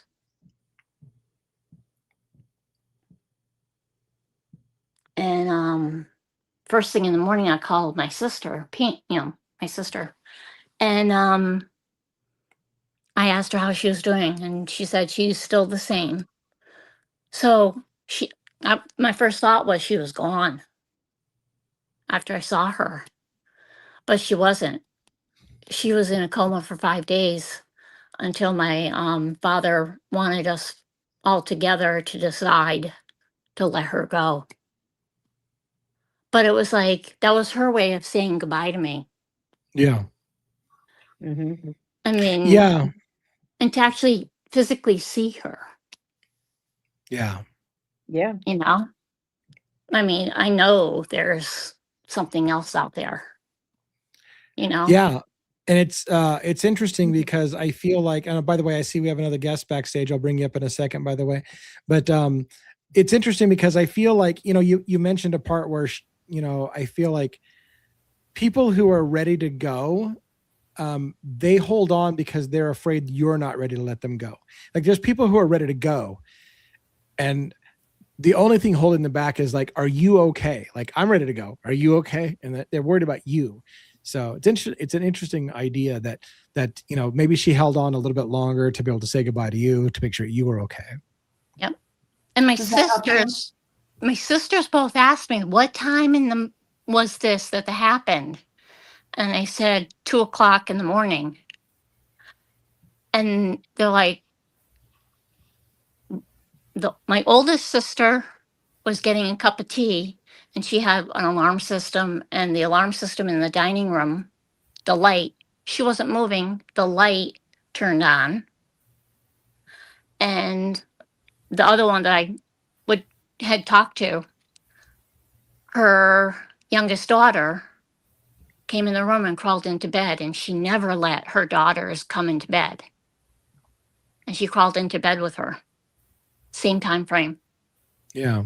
So it was like my mother was visiting all of us, Yeah. same time. Yeah. It's hard because people who hear those stories who are not you will think you're interpreting shit wrong or you're whatever, but you intuitively know that there was something, everybody's behavior was different and out of normal. And it's hard to explain that to somebody who haven't lived your life, to say, look, I know there was something weird that was happening there. So I get that. And then the one that crawled into bed with my sister, later on, after she passed, came in and told her mother, she goes, I saw grandma as an angel outside my window, and she said sorry that she had died. Aw. And she remembers that Aw. to this day. Wow. Crazy. That's wild. It's wild. Yeah. And I'm like, I'm sweating while I'm telling you this story. Yeah. Yeah, it's a powerful. I'm sure you're reliving a lot of it as you tell the story. So I get that. Yeah. Yeah. Thank you for sharing that with us. I really, it's a touching thing. I know people go through the big experiences like that, and it's life changing in a lot of ways. So, Yeah. in a way, it sounds like it's a positive thing for you. You got in a way to say goodbye, and that's great. Does it And help I you don't with your talk. I program? don't talk about it Yeah, much sure. because people look at you like, yeah, right. Yeah, I think there are more people out there who have these types of experiences than who will admit it, maybe. yeah. But yeah, we appreciate you coming up and sharing your story tonight. Thank you. I could have told Yeah. you a funnier story instead. No, that That's was n- it. Was that's- yeah. it was a good one. I appreciate that. If you want to come back up a little bit, you're welcome to do so. I'm going to make room for Jennifer backstage to come up, so I'm going to let you go. But if you want to come back Sure. up again and tell another story, feel free to jump back on again. Okay. Yeah. The other one's funny. Okay, yeah, maybe we'll do that. Lighten the Probably mood. better. Lighten the Get mood a little bit later. All right. Sorry about that. I just cut you off in the middle of a sentence. I'm an asshole. My hand was on the button. My wife says, "How come you hang up on people right before you say goodbye?" I'm like, "Bye." I'm gone. That's what I do. I don't know what it is. It's a fucking bad habit of mine. Anyways, we got Jennifer, and I don't even think I can pronounce the name. Aragam. Let's get her on stage real quick. How you doing? Good. I'm Aragam. actually Jen A. Janae? Jenny, hi. Hello. Janae. How you doing? I just thought I would pop on. I didn't really have anything to, like no story or anything, but I'm like chatting away in the chat. So I just kind of thought I would pop on and just Well, kind of it's give my good to put 2 a cents. face to the Yeah, name, great. right? 'Cause we see Janae. Yeah, it's good to see you. Literally, we get to see you, so that's very Yeah. cool. Thank you for joining us. Yeah, Took a week off today or this past week. It was funny. My husband's like, "Why aren't you listening?" Like I had to have like almost a mental health break, like just Yeah. from true crime. And it's so funny because I love it. My dad was a homicide detective and like wow. I always grew up with this. Wow. But it was like this week I was like, oh my God, I think I realized that I lost like I just was like pumping along, listening to podcasts and all these things. And then I'm like, oh my God, I stopped listening to music. I stopped like, just looking at the clouds. And, I just realized, and I've always been really aware of that. I'm an only child. So I was like, I'm always really aware of where I'm lacking in my mental capacity, I guess. So I took a week off and it was actually really good. But I said I gotta come back on for Friday fuckery and then so. Well, and my favorite thing. A lot of this channel is a lot for me to take a mental break from the true crime because it's exhausting to live in that world every single day. And so it's this was as much because again, like I've got a lot of deep thoughts that go beyond true crime and I don't get to express them anywhere. So this was like, it lets me show my other side of my personality, plus take a break from the true crime from time to time. And so actually plug for you then so it was funny. So it's almost like I was like taking a break from like, carbs or something. I don't know, but it was like, so the only other one I listened to was the 3-part series of The Matrix. And I was like, oh my God, like I had never seen that before, The Matrix. Yeah. And I was like, holy shit, the way you described it and with the breakdown with the biblical stuff, I'm like, all right, now I got to watch it and do that. Drink some wine, take it in. And you did you watch The Matrix? No, that'll be this weekend. I had to work. I had to work today, so off this weekend. But I just thought you did a really great breakdown because everybody in the world has seen The Matrix. Yeah. Like, and they're like, you haven't seen that? And I'm like, well, Lee just broke it down, so now I'm going to watch it. So that's very cool. Yeah, it's funny that such an old movie is still such a major thing. And in Buddhism, a lot of Buddhists believe that the Matrix is called a Dharma movie. It fundamentally reveals a truth about reality through symbolism, and I think it's a deep fucking movie. It's way deeper. And again, the question I ask, I don't know if you got to this part in the Matrix and when I was doing the breakdown, but one of the questions I asked is, did the Wachowskis, who wrote that movie and directed that movie, whatever, did they even know what they were doing, or were they tapping into some weird fucking like, hey, we should do this, and not even knowing what they're doing, but they're like revealing some deep shit from some other place? It's wild. That was actually the last thing that I saw. And I even told my husband tonight, I'm like, I can't, like I said, I've never seen it, but I'm like, Keanu Reeves' driver's license expiration date was, 9/11, 2001. And he, of course, was like, he's always like the mind of, what's a red pill, blue pill? What's the one that's the red pill's going down the rabbit hole? Yeah, the red pill's going down the rabbit hole. So he's blue pill. He's a blue pill all the way. Yeah. And he's like, they probably just put that in afterward. And I'm like, oh my God, like we're polar opposites. He's a Pisces, I'm a Leo. It's like the worst combination ever, but we work, but yeah. But anyway, back to that. Yeah. I think that is really, there were so many interesting things that, I want to add one more crazy thing about that 9/11 thing. So I had one of my own, one who's on my on my Crimes After Dark. He was like, Mr. NYPD. Yeah, he's like that license that passport says 13, not 11. I was like, go look in the corner, it's 11. And he's like, oh, you're right, it does say 11 in the corner. And I said, now here's the $1 million question. That's not the way it should read. Somebody altered that. And it's in the original. It's been altered, which means that somebody deliberately wanted to change the expiration date to September 11th, which is crazy. Because if they did that before September 11th and altered it to September 11th, that would be a weird thing. And then you start to think of, here's another weird thing. There was a movie with oh,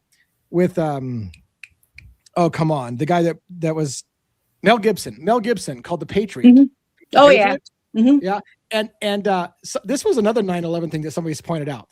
In the movie, The Patriot, he's making a chair. He was like a chair maker. He was making furniture. And he goes, that's perfect. 9 pounds, 11 inches, or 11 ounces. And then it falls and it shatters. And someone goes, holy shit. Like they were literally 9/11 and then it collapses. It falls apart kind of thing. And he's like, that's perfect. 9 pounds, 11 ounces. And I was like, is that just a coincidence, or did fucking somebody know something ahead of time? Like it's just there's so much weird stuff. There's it's kind of off the thing, but like there was a baseball player that died, and it was something with the number 13. And the day, God, I can't remember how many years ago, but it was like that. It was like the 13th inning, which obviously is over, but all these things were falling on his number. And it was kind of like, like I'm not one that believes in coincidences necessarily, but I'm like, sometimes I always, like you said, I think that, so wait, let me get this straight. Do you think that they altered the 9/11 to be put into the movie, or do you think it was already in the movie and they altered it to not be seen? So my craziest conspiracy theory is people in Hollywood, there was insiders in Hollywood that knew 9/11 was going to happen. It was an inside job. And so people in Hollywood had already known 9/11 was going to happen. It was predicted. They knew what the date was going to happen, everything. So I think there's a possibility that says that Hollywood insiders were putting little subtle hints in movies that they knew this was happening. So it looked like it was just some kind of crazy coincidence that they happened to nail it, but they knew it was coming. Yeah, Wasn't there something on The Simpsons too? Yeah, there was something on The Simpsons, right, as well. Well, they seem to know everything, The Simpsons, it's like everything before it happens, so. Yeah, but that I can't prove that, and it sounds a little wacky, but I think Hollywood's more connected than people realize. Hollywood's connected to, I 100%. This is like JJ from State of the Deep, right? The CIA and the FBI, they're connected to Hollywood. They purposely help fund movies to totally believe that. And to get messages out there to people. So they're having closed door meetings with producers of movies and stuff like that. And believe me, it's not crazy to think that they could have hinted to somebody that you should put this in the film. I think 100% that you are correct on that. Like it is the best way to get a message out to either choose a narrative or, choose like, and then nobody looks at what's really happening. Like, I totally agree. Yeah. Oh, I'm It's all crazy. about that. Yeah. My dad was that way, which is so funny being, like I said, a homicide detective for one of the biggest counties in Illinois. But he was always like into aliens and conspiracies and like everything you're not supposed to be. Like he's had Bigfoot experiences, you know, he's a Yeah. big hunter and coolest dude I know. For Father's Day, high five, Roy. He's the best. But yeah, he's like, awesome. yeah, he has so many stories. So I was raised with that. So I will always love a channel like this that's like, you know, talking about anything and for Dago for his conspiracy stuff, you know. Yeah. Mhm. Dago's got a channel just like ours now. He's got and I think he's done it before in the past. So he's kind of resurrected the channel, Yes. the Cafe Conspiracy. Yep. Yeah. And in fact, I was hoping he was going to be on tonight. He was on previous ones on our I know. Friday night. I saw Yeah. earlier and he's like, I don't know, I've been on all day. So, you know. Yeah. And then tomorrow we got Sue from Revelation Tarot. That should be fun. She is amazing. She is the kindest heart ever. I love her. I am a devoted member of her, and she is. Yep. She's legit. I've Oh had my a God. reading with her. Yeah, I've had a reading. I know with her, Essie and did too, right? Yes. Yep. And she's been spot on. So I know. she's the real deal. Did you see the picture of Moose and George with the birthday hats? Oh my gosh, her cats are so funny. I know some people might get annoyed, but I love them at the beginning. They just wander in and out of her readings, The and director and the producer. Yep, Yeah, the that's director, awesome. the producer, That's they're awesome. so funny. Oh my God, Moosey, like he has a weird meow. Oh He's my like, God, he's a character. and it sounds like a Yeah, word, and I'm like, oh my. Yeah. I want to say, That's- I'm almost afraid to say this. By the way, real quick, JC, the Fringe. I did see a little bit of the Fringe. Isn't that the one that had? I want to say the Fringe caught my attention. I didn't watch a lot of episodes of the Fringe, but didn't have like a weird, like they had weird symbols in the very beginning of the show, and I kept trying to like, what are they trying to say with the symbols? There was always like a changing symbol in the beginning of the show. If I remember right, Fringe had a weird thing, and I kept thinking, I gotta watch this show because they're trying to send some. Show. Yeah. Where the hell was I going to go? Oh, there was something. I almost am afraid to say this because I don't want to tell something about Sue that she didn't want to have said, but so I'm hoping she's going to be okay with this. So I was talking to Sue from Revelation Tarot about setting up our meeting tomorrow, and she may be a regular on the show. She's excited about being on the show more. Awesome. But it was kind of funny because she said, she goes, again, I hope she doesn't get mad about this, but she says the weird thing is, she said, I just bought the Book of Enoch and it's sitting on my shelf right now. And then I saw that you were going to do a breakdown of it. And she goes, how weird is that I had just bought the book and now you're doing a series on the Book of Enoch? And I was like, that's fucking crazy. That's crazy. So, yeah. Cool. Yeah. Cause she's not religious, like that's not her gig, and that's so wild that she did that. Hopefully she won't kick me in the ass for telling her a secret like that. But, No, she's like, for the members, when you say Robin, she's very open and I don't see her. She'll answer anything. Yeah. I mean, she's talked about her son who passed when he was infant. She'll tell you anything about like her beauty regimen, which I find is so fun because she's like, look, see, I have all this gray hair, and I mean, she there's really very little that she won't talk about. She's the best that's with her nail glue, the nail glue, so you can see like, I don't know, you can see like all these nails popping off, and I thought I found a US good one, and she's like, this one, they stay on for 2 weeks. I'm like ready to pay her to buy it from her drugstore, and I'll pay like $20 for shipping. I don't care. She's awesome though. That's all we're saying. She's just so down to earth. I'm super looking forward to having her on, and me too. And I almost had her on the True Crimes, the After Dark show, the Crimes After Dark, but I was afraid because I'm so receipts oriented over there. One thing that I feel about tarot and it's what that is, intuition's not it's not an exact science.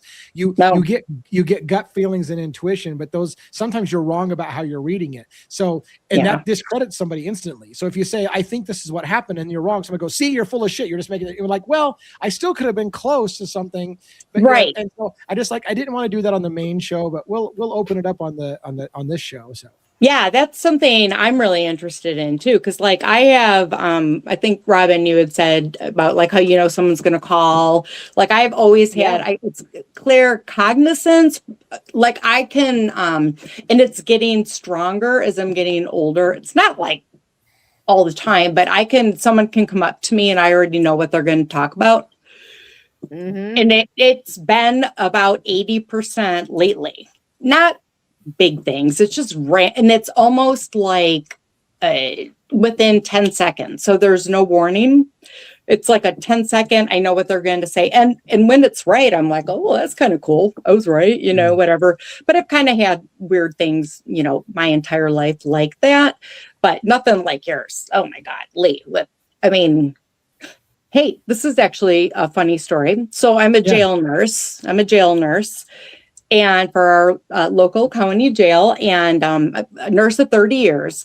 So this was something I've always wanted to do, but was terrified because I was like, oh my God, inmates, that's scary, even though my dad was cop forever. And it ended up being amazing. It's my favorite job I've ever had.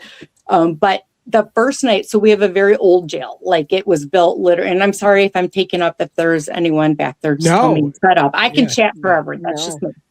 But so our jail is like, some of it's from like the 1800s, and then another part was built in like the 1950s. It's one of those, you know, just kind of built on. And I was in the oldest part of the jail, 2 block, and standing there, I was just watching med pass, which is, you know, given prisoners come up to the doors and I was training and just standing there, not up against a wall. No one was behind me, and someone grabbed my ass. And there was nobody there. Swear to God, I swear I'm my firstborn. Honest to God, something. And I did one of these and turned around and I'm like, yep. And then I heard all the stories about how haunted it's like. Oh, wow. So they're like, yeah, that's just a thing around here. Every once in a while, you got to get a ghost. I actually never told anyone about the ass grab. I like kept that to myself because I was new. I'm like, I am a no filter girl anyway, but I'm like, I don't want to scare any, like jail nurses clearly have no filter. We're just, you know, fuck this, fuck that. We're open books, you know? Yeah. But yeah. So, but the night nurse told me some stories about like, just seeing things. And, you know, when you turn the computer screen, a monitor off and turn it on, she'd see something behind her, turn around, look, nothing there. And she'd run down to Central to have them play back the videos. And they don't see anything, but they see her act and do things. And they have video of cups moving in between the COs. Like, that's all awesome. kinds of weird shit. Yeah, it's cool. It's, you know. Yeah. So Mike wants to know, did you invite the thing to grab your ass again? You know what? I have waited. I'm like, come. You know, I was a little bit. I'm kind of flattered. Thinner then. I was thinner. He's like, you're fat now. I can't grab your ass. No. Oh my God. Rhonda, when we went to a place that was on kind of on the peninsula of Washington State, and there was a place in, what was the little town called, Rhonda? I'm looking. Anyways, there was a place that was a hotel that was known as one of the most haunted places in Washington State. Port Orchard? Was it Port Orchard? Port Orchard? Yeah, I think it was Port Orchard. But anyways, so we decided to stay the night at the hotel, and Rhonda got touched by something in the parking lot. She felt something touch her. Where did it touch you, Rhonda? I can't remember what you got. Where did you get touched? It was like on my back. I thought it was you. Oh, yeah. I was bending over in the car, and so I thought it was you, and I looked, and there was nobody behind me.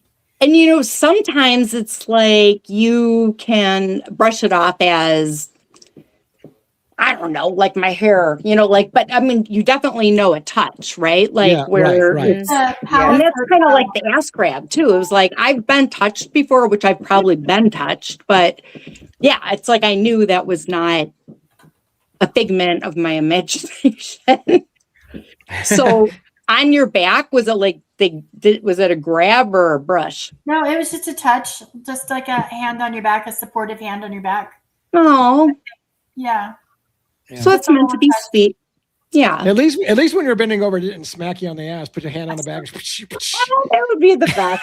That would be the best. You're like, oh, I see. I see. Oh, and they're like, yeah. Oh. Oh, that's awesome. I would love Known to that. be haunted, though.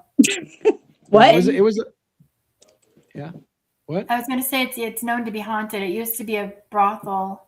Yeah, we didn't feel any. Yeah, and it was a brothel, and it had a history of. It had a weird history of like crazy shit, like women that were at the brothel who had gotten pregnant and they would abort the babies at that place and like that. Oh my And they put them God. in the Wow. basements, right? But we didn't experience anything weird at that place. There was nothing really weird about Not it, inside, no. other than her getting touched in the parking lot. I'll be Yeah. right back. By the way, you guys keep this conversation going. But. Yeah, I think like a lot of those places are where you don't have the experiences. You know, like I feel like, I don't know, any experience I've ever had has been where I've least expected it. You know, like if something's supposed to be haunted, it's like, I don't know, but I'm not like super open, I guess, like you guys are. But every experience I've had, it's been like, oh, all right. Totally did not expect that, like out of nowhere, but you know it's something, you know. I expected something to happen inside, but Yeah, right. And it happened outside, and you're like, all right. That's really cool, though. Did you have stuff when you were little, Robin? Or I mean, I should say Rhonda. Yeah. And you did too. Okay, both of you. Did you, Rhonda, when you were little? like have like paranormal type experiences? Yeah. Not really. Yours as a was teenager, later? I was very curious. Okay. And did a report on witchcraft in high school. So I was super curious about stuff like paranormal and that's awesome. witchcraft and stuff. But And then, really. Robin, you had yours very early on, right? Yeah. I've always had dreams that will come true, and sometimes they're just little stupid things. You know, and I'll be, it can be just ridiculous stuff. I have those all the time. Yeah. I tend to dream in all of the senses: color, touch, sound, taste, Me everything. too. Yeah. Yeah. Yep. You know, I just Very learned vivid recently that, and one of my kids told me this, that, so like, you know, when you read a book, which, you know, you write books, you know, like when they're like, oh, the walkway was so long, and then you see this big castle and these flowers, you know, and you picture it in your head, right? Like I've always been that type of reader. And one of my kids, she's like, yeah, I can't see, like, if you say the apple is red, she's like, well, I know an apple is red, so I can picture it, but I can't picture like someone telling a story. I think you guys brought this up one other time before, like it's an actual thing. Do you know what I'm talking about? Not sure exactly. Well, okay, I think you mean when she reads a book or something, she can't imagine it in her head? Yes, when you cannot imagine someone telling you something that, like, yeah, I was just walking to the park and this guy walked up to me. Like I'm picturing in my head a little kid walking down the street and a guy walks up to him. Like my daughter does not see that in her head. Like it's an actual thing. Like it's a actual thing, and it's normal. Like where some people cannot visualize in their brain, you know, what a story is. It's like I said, they know an apple is red, so they know the girl picked up the apple, so it's red. But it is an actual thing. And my daughter is freaking brilliant. Ace, you know, like, so maybe there's something to that. I don't know, but it is a thing. It's an actual thing. I'm surprised no one's ever heard of that. I bet if we all talked about it in depth, we'd all have different feelings about how that works when you're trying to, you know, you read a book and you see something.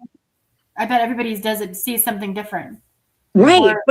But some people apparently don't see anything. Yeah. Right. And that's tell you how I think unless I really go and do it. I don't know how I work. Yeah. I don't know. I just thought that one was an enigma for me. Like I want to Yeah, study that. Like, 'cause- Interesting. and you know, yeah, when I'm writing, I imagine everything. right? And my characters lead me because they're everything I do is character driven. I'm what's known as um, essentially a script writer in disguise because I went to school actually for script writing. So my Mhm. books read more like a television episode. So Oh, I'm a okay. very, yes, I'm a very visual storyteller. I And love I that. make storyboards of my books that help me write Oh, the chapters. So that's awesome. yeah, so wow, no, I never heard of that. That is super Yeah, interesting. it's wild. And two of our kids. Now, I'm a Brady Bunch marriage, so one of our other, Okay. my husband, one of my other, my kids too, but it's like we have two that can see like me, where I'm like, my son is like me. He's really creative and the whole thing, and yeah. And then the other one too, the same thing. Like, no, I don't see it like that. I don't tell the story in my head. That's what they literally say. So I'm like, wow, it's wild. Foxy Rose says, questions for all of you. Has anyone ever noticed that ghosts have no sound to or about them? Do they? If you're meaning like, do ghosts not talk or make sounds? I I would so first of all, you have to understand my understanding of ghosts are different than other people. Like I don't know that I believe in ghosts as in departed spirits that wander the earth and whatever. I Yeah. think that's I personally think it's a different phenomena, but I don't discredit anybody who believes that. Look, I saw my dead grandmother. It was my dead grandmother, and that's fine. Right. But a lot of times I don't think. But I don't think that they make sounds. Like you said, like a lot of things are visual. You see things. But I have experienced audible stuff. Like Rhonda and I have talked about this story before. Oh yeah. Rhonda and I have heard, and her son wasn't dead. Her son was alive, but we've heard her son talking in our house, for example, and he was actually 2 cities over from where we are. But we heard him talking to people in his room, and I was like, "Wait a minute! I thought he was gone, but we heard him talking. There was no TV on, so it's like something can mimic. I feel like something can mimic sounds and repeat sounds that it's heard before, but that's not necessarily them making the sound. If you follow what I'm saying, it's almost like they kind of like create sound. I was on that live and I brought up that question too. It's funny because and that exact story you brought up, my son, I hear my son all the time. It's weird. And he and I are very energetically connected. I'll say he's 25, but and then I'm the one that said the question earlier about my mimicry is getting worse. Like, what's going on? And it's right when I'm waking up and I'll hear him, Mom. But I hear it all the time and it's always him. It's not any other person. But I just wanted to break in on, because you said the sun, and it's like, that's really interesting. Sun to sun. Yeah. It's like, what is that? Like, it's kind of freaky. We've heard Rhonda and I together, and I've with other people as well, but we've heard some shit. We've heard weird shit. And I don't know how to explain it other than it seems like consistently it's things that should not have been able to be heard at the place that you hear it. Like exactly. Like our dog scratching at the back door when the dog's actually sleeping on the floor behind us. I'm like, how can I hear my dog scratching in the other room when he's laying there snoring behind me on the floor? Yeah, I've had that crazy with dogs too. Yeah, that's weird. Yeah. Yep. I don't know how to read this, by the way. Foxy Rose. Oh my gosh. I was just last bedroom stop was thinking about a solidly good words for Lee's wife. And I was going to say she devil is as in large, powerful, and respected, happy. See, I don't know how to interpret that shit. You pinned it, so I had to make an attempt. I wasn't going to make an attempt. You pinned it. And I'm like, what the hell does that mean? I don't even know what that means. But anyways, I think it's a compliment. So, yeah. Okay. Absolutely. Good. Yeah. I get that. Yeah. Essie says that she's lived in a haunted house and would hear glass breaking. There was nothing broken. Oh yeah. Mm-hmm. We lived in God, we were 13 when we met, and the house that they lived in at the time, there was tons of shit that happened in that house, and we lived in that house for, oh God, I don't know, 25 years or something like that. I don't know. But I mean, the shit that happened in that house, people wouldn't believe it. So, yep. Yeah, hearing glass breaking, that's like a Hmm. whoa. Oh Yeah, yeah. We that's used to scary. hear all kinds of crashes and stuff, and one thing it sounded like the one day was a crash, like if somebody had smashed a vase, like on a wooden floor. Oh my God. This happened up. This came from upstairs. Well, the whole house was wall to wall carpeting, and went upstairs. There's Right. nothing. So you're So throwing it at a wall. That's the yeah, only yeah, way. yeah. Oh So my we, God. this was a regular occurrence for us. So There was That's a. freaky. It's funny that you mentioned yeah. like I probably will tell this story again in a long form video sometime. But there was a book written by, I think his name was Michael Craig. He wrote a book called Modern Magic, and he was talking about people. So what he explained was a lot what I explained. I have for my life always seen something, and it's always out of the peripheral vision, like in the Yes. corner, out like you, if you focus on it, it's gone. But if you're focused on something else, you'll see something move to the side. But as soon as you turn on it, it's gone. Right? All day, every day of my life.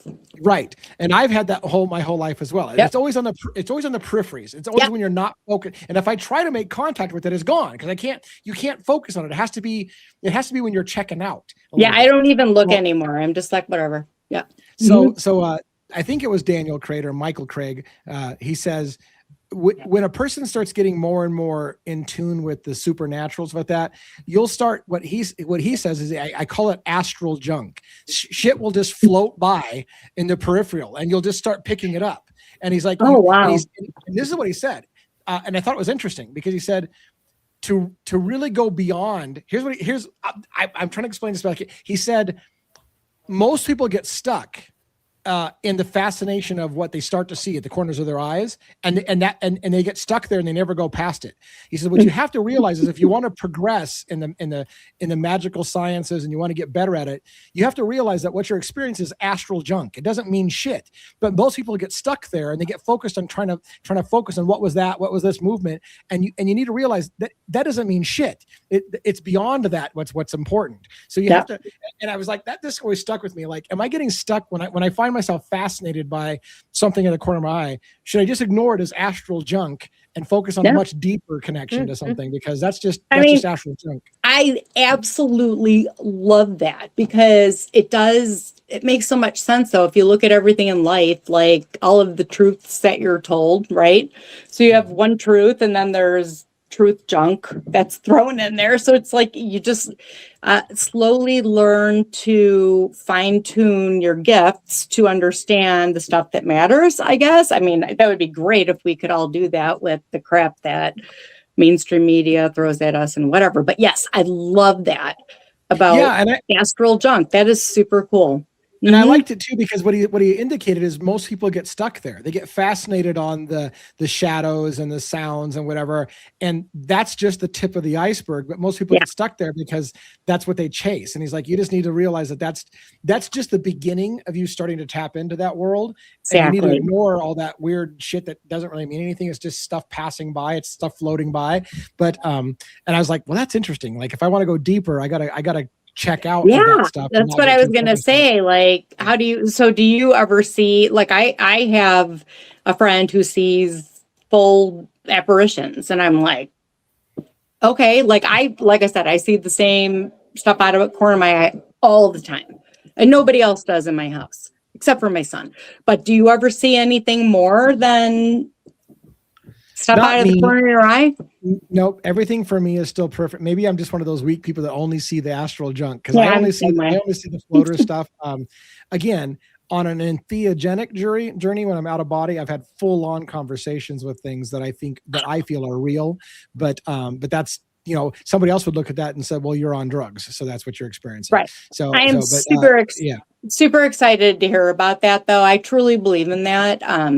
My son did that for himself too, and he had the same thing. He's 25, and I totally believe in it. I'm a little afraid to do it. My dad said he heard a story that some guy swapped his soul for another soul. Yeah. And he's like, I don't think you should do it. Like, cause I'm really open with my dad. And I'm like, the only drug I've ever done in my life is smoke pot, So I was like, if I'm ever going to do like, I'll say the spiritual awakening stuff, I don't want to know what I can say, but, oh my God, when he said that, and I read the same thing, we're both paranoid like that. I'm like, I don't want anyone stealing my soul. Cause I like me.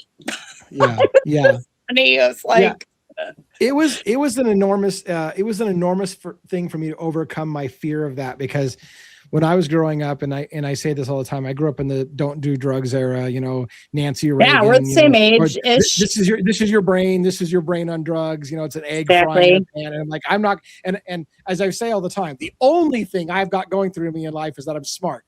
And so the last thing I need to do is destroy my brain cells, right? And so when I met what I call my mentor. And the first thing I told him when he said, well, I said, hey, look, I've had paranormal experiences my whole life. It feels like something's there, but I can't communicate with him. He goes, well, would you like to meet him? And I'm like, well, yeah, I want to meet him. And he goes, okay, well, here's the thing. He goes, you're going to have to meet them halfway, because they're not in our reality and you're not in their reality. You're going to need to get out of your body and meet them in the in-between space. And in order to do that, you're going to need to take this substance and get there. And for some reason I was like, all of that sounds logical. I realize that I probably have to meet them halfway. I can totally buy that, but I don't want to ruin brain cells. And he's like, well, you have to understand, this substance is not only not damaging to your brain, it actually repairs brain cells.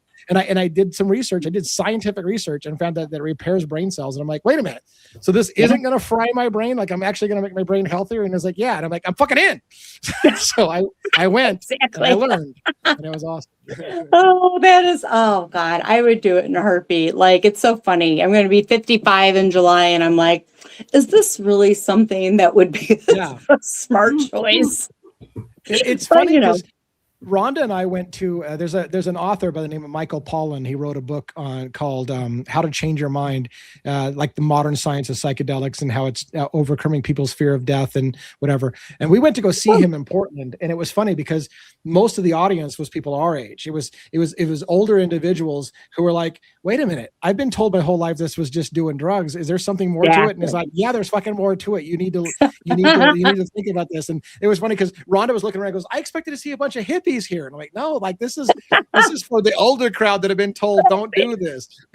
So. Yeah, the hippies were onto it way from the beginning. And it's like, now that things are more accepted, it's like, oh, okay, we can do, what is it, ayahuasca? Is that what it's called? I don't know, but yeah, that's awesome. I love it. I love that you did that. That's cool. Yeah, it was very cool. I got an autographed book from him, by the way. It's nice. Back here, and I got in fact, my cool gift was my mentor, who taught. He was a big fan of Michael Pollan, so I got an autographed book from my mentor as well. As I gave that to him as my gift for changing my life. It's funny because the guy that was a mentor for me, he and I don't see eye to eye, but I told him, I will never forget that you fundamentally changed my life. If I hadn't met you, I would never learn the things that. So I wanted to give him this gift, like 100%. By Michael Pollan. And he was like, that's fucking amazing. So we don't see eye to eye on everything, but it was for me, it was to give him that gift. That's amazing. And sometimes you don't have to see eye to eye, because like I grew up like you. I grew up Catholic church. I know you're a Christian, but same thing. And it's like, everything is pumped into you a certain way. And I still am a believer of God. I definitely am. But I am more on the spiritual side, we'll say, like how you had said, and I'm open with that. If I ever pray, I'm like, you know what, God, I don't know. Like you said, I haven't seen you, I sometimes believe in angels more than I do, but if I believe in angels, then I got to believe in God, and then I have to believe in the devil. So, yeah, it sounds similar to what I did when I was like, if I see a demon, I know that he has to exist because I've seen this. Like, I did the same kind of thing, it's all part of it. So I believe in, I'm kind of like how you say too, like I'm more, as I get older, I definitely have a grounding root of, I know I believe in something, and then I know it's a root of me, and I always trust in it, and it always comes through. And that's just it, also just be a good person and don't be an asshole and things will be okay. Yeah. I guess, you know, I don't know. Life is weird, right? The whole thing. The belief thing. And then I could go into, really got me kicking on the whole 80s thing about the world blowing up and we not knowing it. Oh, I'm yeah. like, Yeah. God damn it. You got me stuck on another, like, you know, That was crazy wormhole. when I stumbled upon that. It was a Reddit thread where somebody had posted and said, you know, I'm from the year such and such, and I wanted to, and it had a crazy ring of truth to it. It's like, look, and he explained it all. It's like, look, we experimented, we did some shit, we fucking blew up the world, we fucked up, and we're trying to fix it. And I was like, and it was just something weird about it. I was like, what if that was real? Like, what if that happened? Is that even possible? It was crazy. Oh my God. Like, yeah, when you just take yourself out of the normal realm of, you know, what we are, you know, supposed to believe. But yeah, it's just crazy if you think about it. Like I could put myself down a rabbit hole and I love the whole follow the white rabbit thing too. That was really cool because I was terrorized by Alice in Wonderland growing up. Yeah. So that was really cool. You know, yeah. It's gonna cool be a dude, theme. Lee. You are a cool dude. You and Rhonda, you guys are good. All of you and Robin, all of you guys are doing good stuff. And it doesn't matter how many followers you have or whatever you do great stuff. You put out great content. I mean, you have me paranoid, so that's great. So, you know. I'm not sure paranoid is a good thing. But I appreciate that. Like I said, sometimes I question what I'm doing because it's like we never seem to be growing as fast or as much as other shows, and I'm like, what am I doing wrong? Slow and steady wins the race. That's what some people say. People say. Yeah. Just keep doing what you're doing and be true, and that's all you have to do. It doesn't matter. Belladonna asked if Rhonda and I felt anything weird during our trips to Idaho. I didn't. Did you, Rhonda? Did you feel anything weird when you were there? The only thing, and it wasn't, I don't think paranormal, more spiritual. Yeah. The first time I walked past the memorial at the house, I felt a lot of feelings. I don't know if it was paranormal or not. Yeah, I know you were very emotional when you saw that. But yeah, if you're sensitive, you're gonna pick up on just the energies, period, of whether people going there or, you know, whatever it is. But yeah, when you're sensitive like that, that's hard. Yeah, I didn't pick up on anything like that when I was there myself, and I'm often pretty sensitive to things that feel off, but it didn't feel off to me there. I was surprised actually being at a scene with so much tragedy that I didn't feel anything really. But anyway, so usually I don't know why it is, but I usually kind of keep things to about 2 hours. We're at about 2 hours on this. I really appreciate you coming on, and it was great to meet you and see you. Hopefully you'll come on the show again. It was great talking to you. Easy to talk to you, so that's cool. Thank you. You too. And same with our other guests, and the more guests, the merrier. Hopefully we can get this kind of going. Just trying to get this channel started. It's slow and steady wins the race. And like I said, when I first started, I thought to myself, if I lock into one thing too many times in a row, people are going to think, oh, that channel's about tarot. No. And I'm doing a whole bunch of shit. And so I've been trying to kind of scatter it around a little bit. But of course, as I do like a 6-part series on the Matrix, you're going to think, oh, so it's just a Matrix show. No, it's not. So no, that's just your daytime thing. No, like, daytime thing, you know, like you can pick and choose what you want to watch, but that's what I love. I love the versatility, and it's great because, like I said earlier, I needed a mental break from Idaho 4. Like, it was like, it sounds stupid, and it's like, how do you get to that point? But it was like, you know, swallowing me up, like, just, you know, what's the new stuff? What's this? And I'm like, oh my God, I have a life to live. Like, it's so stupid that, you know, I would ever get to that way. But I think a lot of people do because you're so, you know, you want the truth and all that stuff and whatever. But I love that you veer off, and it's great. And just keep being you. You're doing a great job. You have awesome panelists and an amazing wife and great chat. That's what I always tell them. Yeah, just keep doing it, and don't worry about numbers. It doesn't matter. It's about the people that love you and love seeing you and listening to you, and that's all that matters. Thank you very much. I appreciate that. Yeah. All right, I have everybody. something Well, I feel like I should share since we're on the topic. okay. We're talking about ghosts and paranormal, and I feel like there was an angry spirit that lived before I met you, back in 2004, maybe. Yeah, 2004. I mean, Klamath Falls. We lived in the house with my kids, and they were like, I don't know, younger than teenagers. But we would hear doors slam, and I'd scold them for slamming the doors. Like, I didn't slam the door, and the door didn't slam; it just made the noise. Yeah. And that house had a big, huge yard and a big barn that was kind of run down. And on the side of the barn, somebody had made a headstone, if you will. It was the shape like a headstone, and it said, "Rest in peace, my brother, Eldon Kress." And we never knew what that meant. So recently, I looked up online, and they have uploaded a whole bunch of new newspaper articles about things from the past. And Eldon Kress was murdered by his brother. He was 20, and I think he was haunting that house. It's really Oh creepy. my God. If you go read the story, it's crazy. He and his Didn't brother. we drive past that together? You showed, was that on the side of the barn or the area? You have to actually walk in onto their property to see it. We probably Where was this again? Where? Klamath Falls, where I grew up. What state? Southern Oregon. Oregon. Southern Oregon. Okay. Wow. So, but if you look it up, it's a crazy story. He was in a car with his older brother, and I think they were both drunk or on drugs.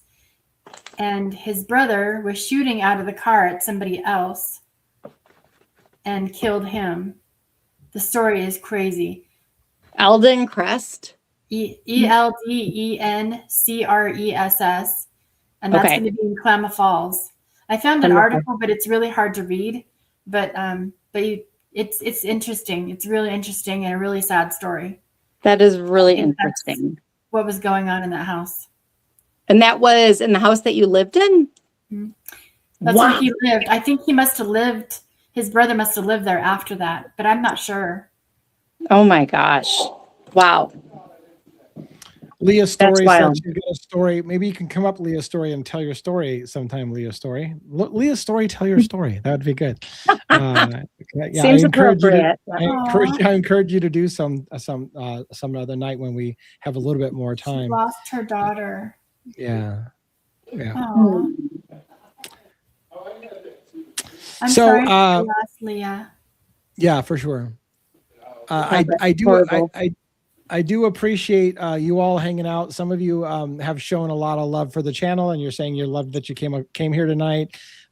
Hopefully this will take off. Again, I hope that you'll give us a shot tomorrow night. Sue and I from Revelation Tarot decided to do just the two of us. So Robin and nobody else will be on stage with us. It was just going to be Sue and I, mostly because we wanted to kind of focus on our own chemistry together and kind of see how that works, and then add in the rest of the panel later. So we're going to try that at the first time, just the two of us. But my panelist, I'm sure, will be there. Robin will be there. Probably Rhonda will be there as well in the moderation. Yeah. Oh yeah. And then the next time we have Sue on, I'm sure that we'll have other panelists on and you as well. Anybody that wants to come on and talk to Sue. But Sue seems great. I had a really good conversation with her. We hit it off well. In fact, it was funny because Sue and I started rambling about a million things. I said, save that for the fucking show. Like, let's wait. Let's not talk it all out now. Let's do that shit together. So I'm excited about having her on tomorrow night. That should be at 7 p.m. Pacific Standard Time. So we'll do Crimes After Dark at 5 p.m. Pacific Standard Time. We'll wrap up by 6:30 Pacific Standard Time, and then I'll meet her backstage at 6:45, and at 7 o'clock, her and I will go live together on this channel. So hope you'll check that out. Please, if you have any friends that don't know about this channel, please share this channel with other people. Try to get us up there. I'd appreciate that very much. And thank you. Janae. It was great having you on tonight, and thank you so much for supporting both channels. I know you're over there as well. So, and Robin, thank you as well for always being here and hanging out. It's very, very late for Robin back east, I'm sure. What is it, like 1 a.m. over there or something? Yeah, it's 1 o'clock. Damn, Damn.